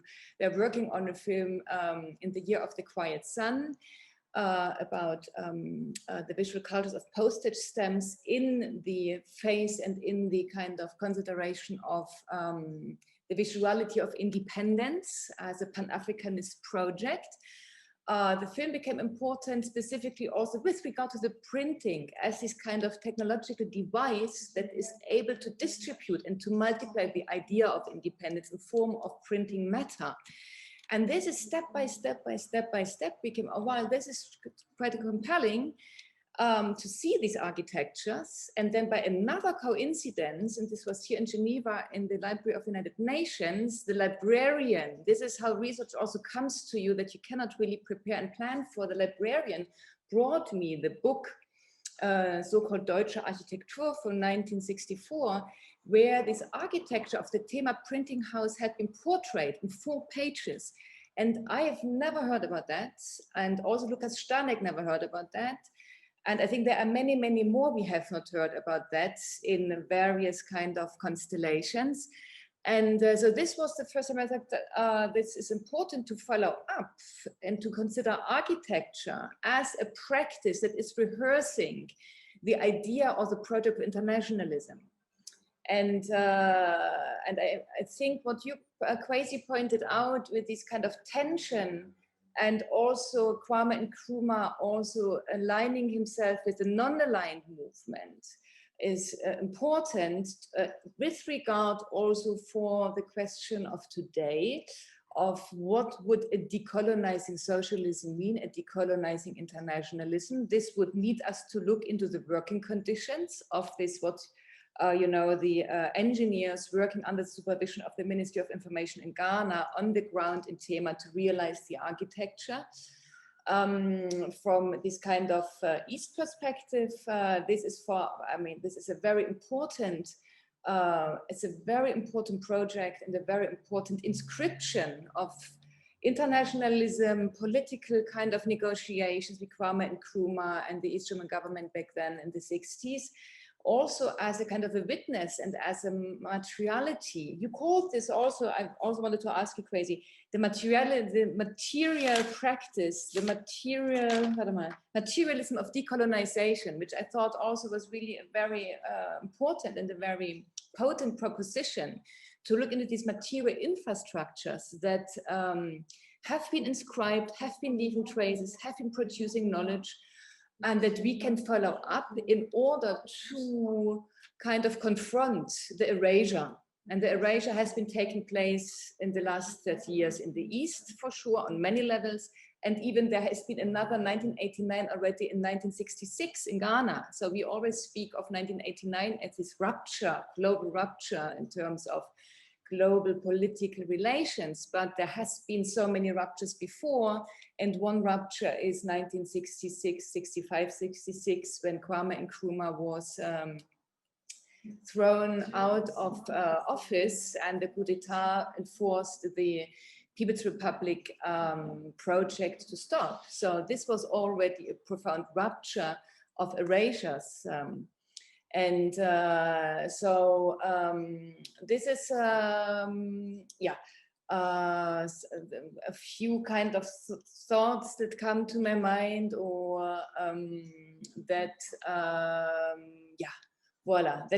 I wanted to contribute, but also I hope you can look up the link. And I would also really like to invite everyone, but also first really it's these are also letters, documents, so great to see them, Atto, also in your research, and by bringing that, by unearthing these kind of traces, which is, I think, very important. Thank you so much. And perhaps we open the floor if there are further thoughts, responses, or responses Atto and Kwasi already, or whoever would like to contribute. Thank you. I have one question, which is to Atto, which is around, you showed these covers of the some of the books that were printed. Have you been able to find more? Have you been able to understand how the production, the printing changed from the construction of the site through the different years? So I'm fascinated what was materially coming out of the printing house and how much you've been able to find. That's a good question. Most of the books I found were either in the 70s and 80s. So that's way after the 60s, when the earlier printing machines were installed. And of course, you probably be able to trace that through the design, through the fonts, the type of fonts and the layouts that various books would have. It's also because it's been difficult finding information on the press, and also even finding books that were printed at that time. So the books that I showed came from the Padmore Library, the Padmore Research Library, which also has, is supposed to be a place where, and that's through a conversation with one of the librarians there, because the Padmore is supposed to receive books, copies of books, printed in Ghana. And so if a private author or writer wants to publish a book, they go for an ISBN, and then they are required to submit a copy. So you would think that, it would have a big archive of books printed over time. However, the conversation I had with the librarian says that the government printer would not come for an ISBN from Padmore. you know, it's not something that they are required to do. So therefore, that the books that would be found there are just books that they have acquired through, you know, purchases and all this. So, I mean, we're still researching, we're still, you know, talking to people. So I'm sure somewhere along the line, we might come across, you know, some. I mean, in the interview I did with Mr. Dawson Bequin, Mr. Bequin, he promised to look for some of the books that came out of the printing press, the earlier books, you know, for us. And yeah, so we see what the research would eventually turn out. Thank you. I've got a couple of small points to make. So yeah, thank you both for your presentation, which I found very compelling. It's really, I think my points are to Atu and his kind of opening sketch of the relation between the 7-year plan for national reconstruction and development, the role of infrastructure in being the vehicle to deliver the future which the plan announces and projects 7 years into the future. Infrastructure is the vehicle to deliver that future. Architecture as the means through which to deliver that. And then print as the instantiation of it. So that relation I thought was very compelling. And I'm sure you know Brian Larkin's book, Signal and Noise, which is exactly about this question. I mean, his focus is more on Nigerian infrastructure, both, you know, bridges, buildings, but he focuses on the kind of the effective dynamic of infrastructure, the way in which infrastructure is invested with possibility and promise and futurity, in fact. And it seems to me you spelt that out very coherently, and it'd be great to I think develop that aspect more. So in this sense, it's not so much about the failure as the way in which infrastructure becomes the vehicle for competing futures, so that after '66, when the National Liberation Council will effectively take over and, you know, and effectively ban the CPP, they then take over that, and then effectively their job is to close the Pan-African horizon and deliver the new republic, the second republic, to neoliberalism, to get the IMF in, you know. So I think we could say that actually neoliberalism begins with Bouzier's party in '68. It's one of the first things that happens, right? The IMF come in and start giving loans to the new party, first to the military and then to Bouzier's civilian party. So I think this seeing infrastructure as the vehicle for competing and clashing futures which rule out other futures. I think that's, you know, rather than saying did it succeed or fail or the rise or the fall, no, there's a continuous contestation over which future will pan out. So, you know, I think that's you know, there's a lot of potential in thinking that way, or just exploring that. And then I think it's Kwasi's point about the relation between the African personality and consciencism. So African personality is a 19th century notion formulated by Edward Wilmot Blyden. So it's a 19th century vindicationist, redemptive project, which Nkrumah effectively reworks and reinvents for the middle of the 20th century. But actually, it's another book by Blyden, Christianity, Islam, and the Negro Race from 1888. That's the book where Blyden brings together this idea of a synthesis of these three civilizational, religious forms of life. And I think that's what influences consciencism even more. The idea of this synthesis of these large forms of life. And the other thing is to point out that there were two versions of consciencism. One in 1964, which is the one that everybody knows, and then the one that Nkrumah rewrites in 1970 in exile in Guinea, which is the one that's actually available now. When you go online, you can find the 1971. It's more difficult to find the 1964 one, but they are different. Nkrumah rewrites them quite substantially.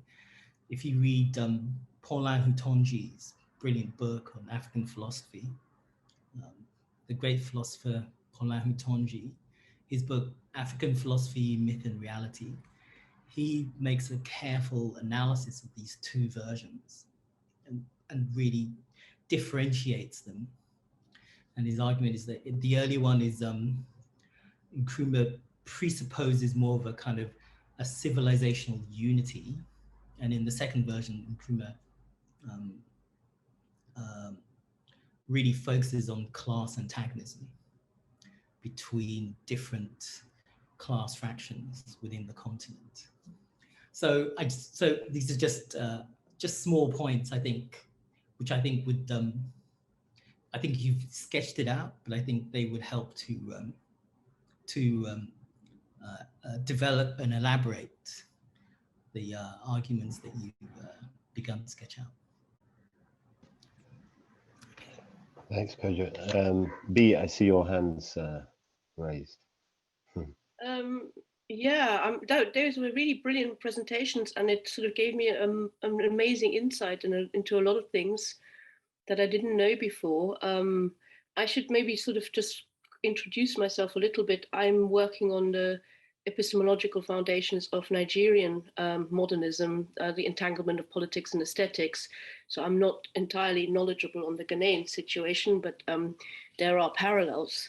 So I've been listening very carefully, and there's sort of two little, I don't know, problematic areas, shall we say, that come up that I've noticed when Atto was presenting and when Kwasi was presenting, that are sort of in the nature of the project that they're describing. And I would love to sort of hear a little bit more on that. It kind of comes on, following on from what we've just heard on the sort of idea of nationalism, African conscientism. The idea of nationalism in itself, which is something that Nkrumah sort of espouses, forces kind of a confluence of sort of many factors. And on one hand, you've got the sort of Afrocentricity, and you've got, on the other hand, the sort of transnationalism and solidarity ideas. And they sometimes clash. And I've noticed that when Atto was talking, he mentioned actually both words, the idea of revivalism and devolvement. And I found that super interesting because devolvement, the sort of decolonizing economic dependence that Nkrumah was pushing for, sort of unravels, because I think if I understood Atto right, the Tema project at some point runs out of money. And at the same time, you've got the books that are being produced there that are like supporting Ghanaian literature in a way that is like superb educational project that is looking towards the future. So here you have like a little contrast or clash. And in Kwasi's presentation, which I found really excellent, I picked up on the fact that construction was nationalized in this sort of context of non-aligned kind of collaborations. At the same time, architecture somehow is not, because you've got this sort of weird contrast between, say, a sort of nationalized construction industry, and then at the same time, the sort of a notion of importation that comes with the idea of transnational solidarity. And again, these are not bad things. Either of those clashes are not bad things, but they're really interesting problematics that show how complex the field is, that, you know, the whole project of sort of independence and decolonizing sort of seems to navigate. And I'd love to hear from both of you a little bit more on that. So, John, So, I mean, with Tema, what happens is, like Kojo mentioned, after the NLM took over, it meant that there wasn't, I mean, they had handed over to the new, or they had signed up for the neoliberal project. It means that competition was what would drive, you know, everything, profits. And so private people now, you know, have gone into the printing business. Tema was not being, the machines, some of the machines had gone obsolete, were not being replaced. And so it would almost not be able to compete as it should. And eventually, you know, machines break down, workers are employed, have to be paid, even though there's no work being done. And so that, you know, goes on for a long time, and eventually is considered more of a liability than, you know, an asset to be kept, you know, funding or paying. So even though like I said, some of these industries will be blamed for the economic conditions that were coming, or that Ghana found itself. It wasn't like the state was putting a lot of money, you know, into it and not gaining profit, but it was because they needed to keep paying the staff, you know, and that was a huge commitment, you know, for a factory that would have, let's say, more than 100 workers, and to be paid at different levels of labor. How do you continue to remunerate them when they are not, you know, making any profits? What they call, I mean, it was, these days it's big on what they call internally generated funds, which is like, how much are you able to make as a government institution or a public sector? So probably that's my response. Yes. Can you please repeat the side of the question you had? Yeah. I mean, it was basically sort of centered around the idea that you sort of mentioned the fact that the construction industry was nationalized. And then at the same time, I'm noticing that because of the sort of, I don't know, solidarity with non-aligned countries, the architecture is basically not nationalized or not national, but it becomes a sort of importation of international talent. I'm contrasting that with, it wasn't a grand project because I think Nigeria did a lot of that too. But, you know, for example, they have the architect Demas Nwoko, who's, you know, comes out of the Zaria school and, you know, sort of, brings in a sort of idea of a national architecture that's based on Nigerian techniques and Nigerian materials. So it's not importing concrete, but it's working with mud and all of those kind of things. And, you know, I was missing that from your talk, or alternatively is just missing, in which case it's a very special development thing. So it's super interesting, I think. Yeah, yes, that gap, I was also in a way struggling with.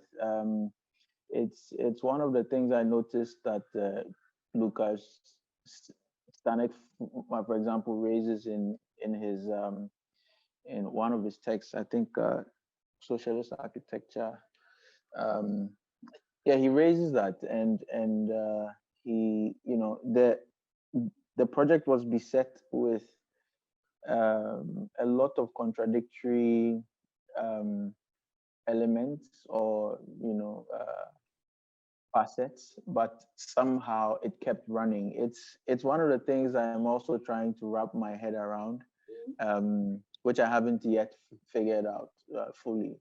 So I have it as a question for myself, which I want to, you know, which I will explore in the coming months.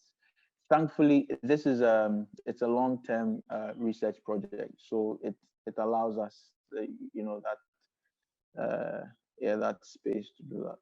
But duly noted. It's a concern I share as well. Thank you. I wouldn't even call it a concern, but it's interesting because this can happen. I mean, it's a sort of development. Every project develops. There's this sort of sense that, it's a question mark. Is the fantastic sort of solidaric action between all those different sort of international kind of, contributors that is sort of helping Ghana, sort of be visible in the international eye, is that at the same time potentially erasing the possibilities of Ghanaian architecture? So what's happening there? And it's just an open question. It's not a criticism. I think it's just something that's part of a process. No, right. I understand it as such. I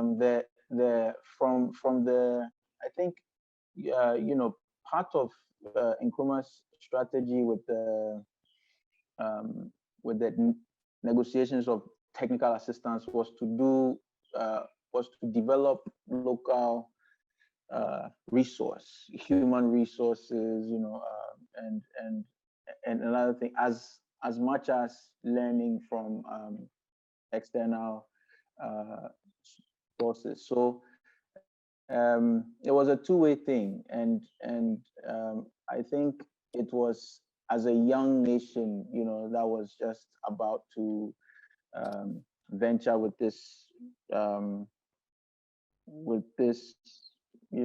this huge desire to, because Nkrumah was not, Ghana was a means, Ghana was a step towards a bigger goal. So, that was always his, their agenda would always push for, that Pan-African vision. So my questions lie there, that how does it feed back into that aim, that agenda? And I haven't yet resolved it for myself.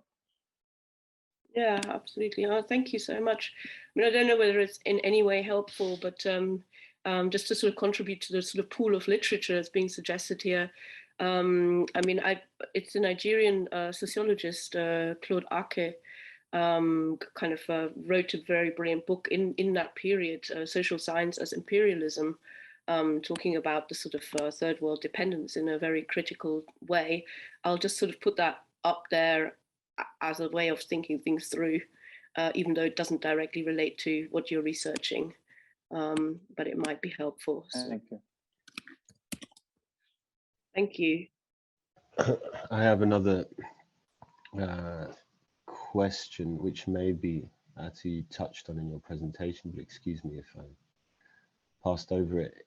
In terms of the history of printing in Ghana pre the printing press in the 50s and so, where was most of that happening? Was it coming from, were there printing presses operative in Ghana? Was it coming from Britain? Like, we talked about the history of architecture and that trajectory.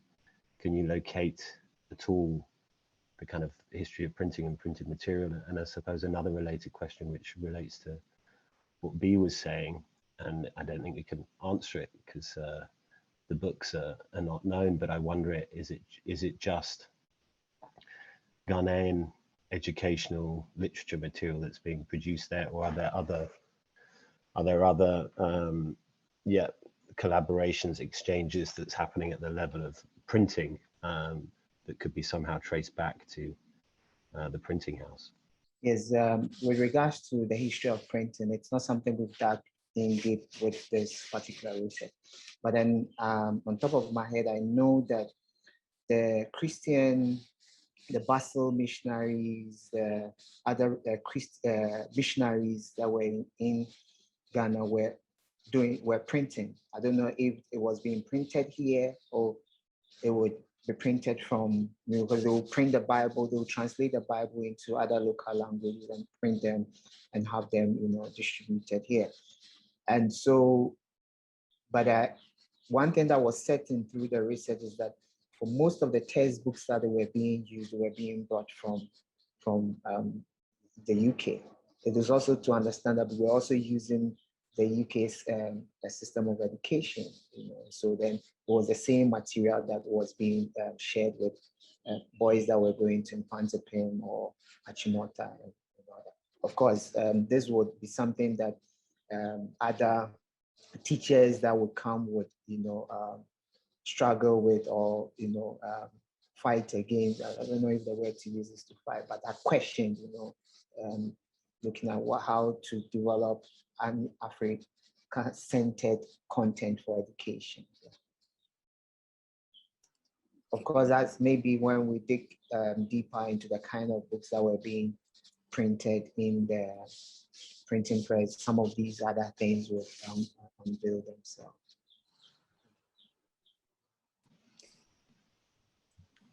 Maybe also, can I ask you a question of clarification? Because I understood from also to your presentation and the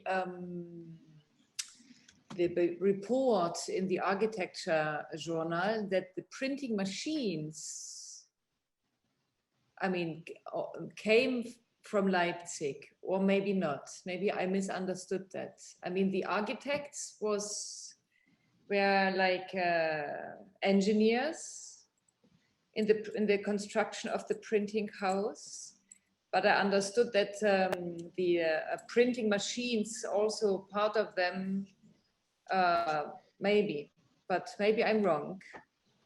Yes, you mentioned the Polygraph from Leipzig, oder? Yeah, so they were also they supplied the machines that were installed in the Tema Printing Press. But it's not the only machines. This is also what you trying to say, oder? No, with regards to printing, the Tema Printing Press, I know that they were in charge from the reports that we found. They were also charged with providing the printing machineries, machines for the Tema Printing Press. But of course, I'm sure there will be there would have been other. Again, before Tema Printing Press, there was a Victoria Bloc press, and then there was also the Assembly Press. So the Victoria Bloc is from the colonial time, and I think the Assembly Press is from the early 1950s thereabout. And they were all doing, they were all known as government printers. And so they would have been involved in some form of printing, maybe printing parliamentary debates and official government documents.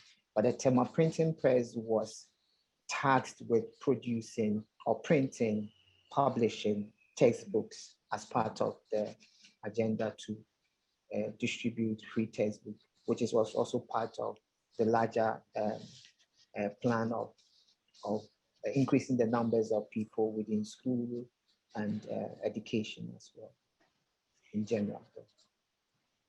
There is in the chat Manuela Nebuloni, who maybe you want to speak yourself, but you have quite a few copies, physical copies from the Tema Printing Press. And yeah, nice, great. Yeah, do you want to say a few words, Manuela, about your books that you have from Tema? Okay, no problem. Then maybe only video, audio, or maybe not at all. It's also no problem. Then we take this as a very nice contribution and commentary. Thank you so much. But he said he would share it, with us. Okay. Super. Okay, great. Well, I have a so let me to add something to what Bea raised and what I was talking about in Stanek's work. For example, he notes that through alliances such as post-service between that brought labor from Poland to Ghana, or the technical assistance agreements between Croatia and Ghana. The interesting thing is that, you know, those professionals who came into Ghana to work, planners, architects, designers, and so forth, when they came to join the you know, the PWD or the the Ghana National Construction Corporation, by 62, what happened was that those practitioners from the socialist countries that came in were, it was interesting that they were also registered with the Ghana Institute of Architects. You know, so it was almost as if, you know, and then there was a parallel group which was created in the colonial period. I think it's Gold Coast Association of Architects or something like that, which had those who were from Britain, Scotland, and basically the practitioners from the AA school. So, you know, that was already that, I think, contributed to the rift, right? So these architects or these professionals from the socialist countries in many ways regarded this as an opportunity to, you know, to offer experimental projects or to work on a bigger agenda, right, outside of their home countries, effectively become registered as practitioners of that, you know, space. And then, yeah, how that plays out between the Royal Institute of British Architects and the ones they had sanctioned and co, also made for an interesting twist or, you know, addition to the story for me. So yeah, it will continue on. I think in response, I mean, thank you. That's actually really good thinking. It's the whole thing is so layered, as you probably have found when you're doing this research. Because on the one hand, you've got you know, this clash of the sort of British architecture schools, and then in a way, the sort of anti-capitalist gesture or the gift that comes from Eastern European architects, and then at the same time, you know. Yeah, it gets really problematic because then you get the sort of notion of tropical architecture, which in itself is a complicated term. So you sort of just, yeah, it swings and roundabouts in this kind of research, and it's quite difficult to sort of, you know, keep connected to sort of a baseline of argumentation. So, but I find it super interesting, and I like the fact that you're addressing that immediately. So it's really exciting. Any other comments? I mean, yeah, maybe a very speculative comment. I mean, of course, you're, yeah, artists, educators, curators, you're working on gathering this extraordinary material, and there'll be kind of, yeah, a kind of gathering of that material. But are there ways that you're thinking about that this research could be transmitted, I suppose, beyond the textual, things like that, or have you not got that far in your collaborational thinking? Yeah, I would say the awareness of sharing in different forms when we began this project has always plagued us, and we are trying, for example, with through this project with the exhibition idea, Nick, that you have, that will be one of the ways that we extract from the findings. I'm actually working on putting together the various resources, pretty much everything we've gathered, but you know, structured and a bit ordered, so that we can add it to the Decolonizing Socialism archive that is already building. So that should be ready, let's say, by the end of the week. And for we know that sharing and having such sessions, as well as other inventing other forms of distributing and disseminating the information will only work to deepen how much we understand the issues at stake. So there are, as yet, the organizing the files on the drive, that's the initial step, but in the life of the project, this is an instance. We certainly are open to various ways of developing the working with the archive. Leah, sorry, I saw your hand rather late. Thanks for pointing out, Robert. You had a point or a comment. Thank you. Hello, everyone, and thank you so much, Atte and Kwasi, for your presentation. It was really fascinating to hear the details of it and some more background information. I have two questions. First is about the printing as a sort of communication technology that also was used by the colonizers before, and I was wondering how was it perceived that suddenly also the currently independent state used similar communication technologies to build up post-independent society. Was that reflected upon, and did I was also thinking not only about printing but also about radio, for example. These technologies, were they trusted? Where did they replace other forms of communication? I'd be curious to hear more about that.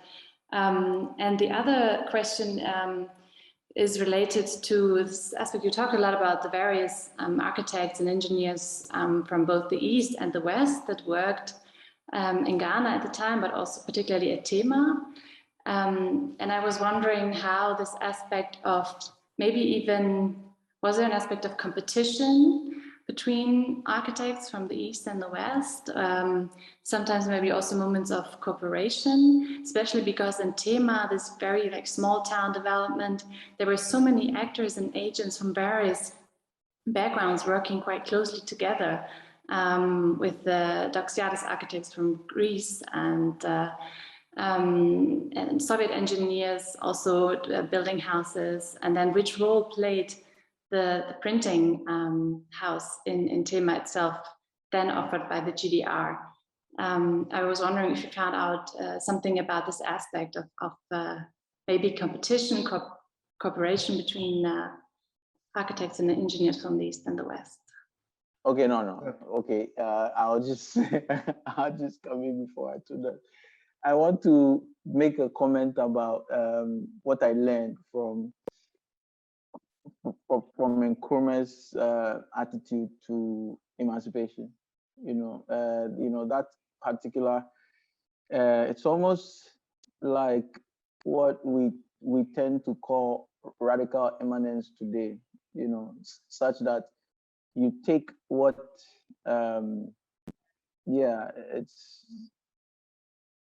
it's whatever the infrastructure, whatever the conditions are that produce the poison, it's almost as if you are believing, or you hope that they could equally produce opposite effects.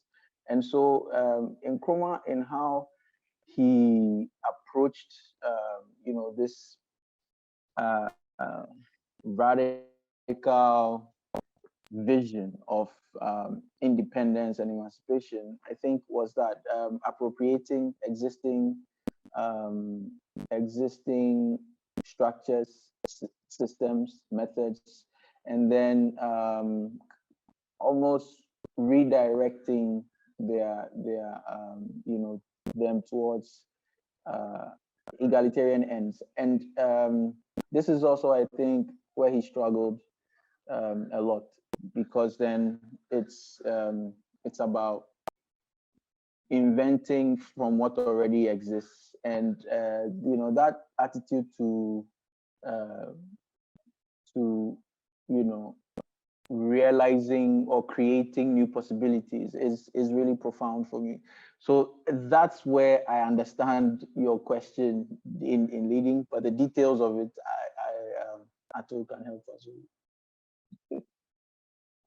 Yeah, I mean, not that I have the answers, but in terms of what would be the reaction of people, I know I can cite an example of cinema, for instance, and how Nkrumah himself would encourage, would use cinema or film in shaping the new Ghanaian or the African, for instance. And so you have, he would take the, like just Kwasi would say, he would take the colonial film institution and make it the Ghana Film Institute, and then people within that would go in and almost like begin to use cinema as a way of telling the Ghanaian story, if there's anything like that. And then you would also have a way the role cinema will play in terms of the information vans going into villages and using film as a tool for education and for, you know, expressing the ideas that the new Ghana was building. So that's basically. Yeah.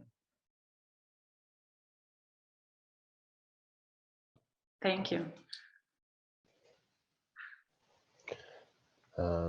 So I think we're coming up to 6. So unless there are other further comments or closing questions, maybe we leave it there. I'll hand over to Doreen in a second just to close, but a huge thank you to Kwasi, to Atto, to René, to Doreen, to Radha for her organization and coordination, for all the Decolonizing Socialism team. It's been a fascinating seminar, amazing material, and really looking forward to carrying on the conversations and exchanges. Doreen, I don't know if you want to close with anything. Thank you, Nick. No, just saying thank you so much, Atto and Kwasi, and also René for responding, but also Bea and Kocho, Leah, Radha. Looking forward to continue the conversation. And yeah, so have a good evening or afternoon or good night. Super. Take care. Thank you, Atto, Kwasi. Thank you. Thank you so much, and everyone joined. Bye.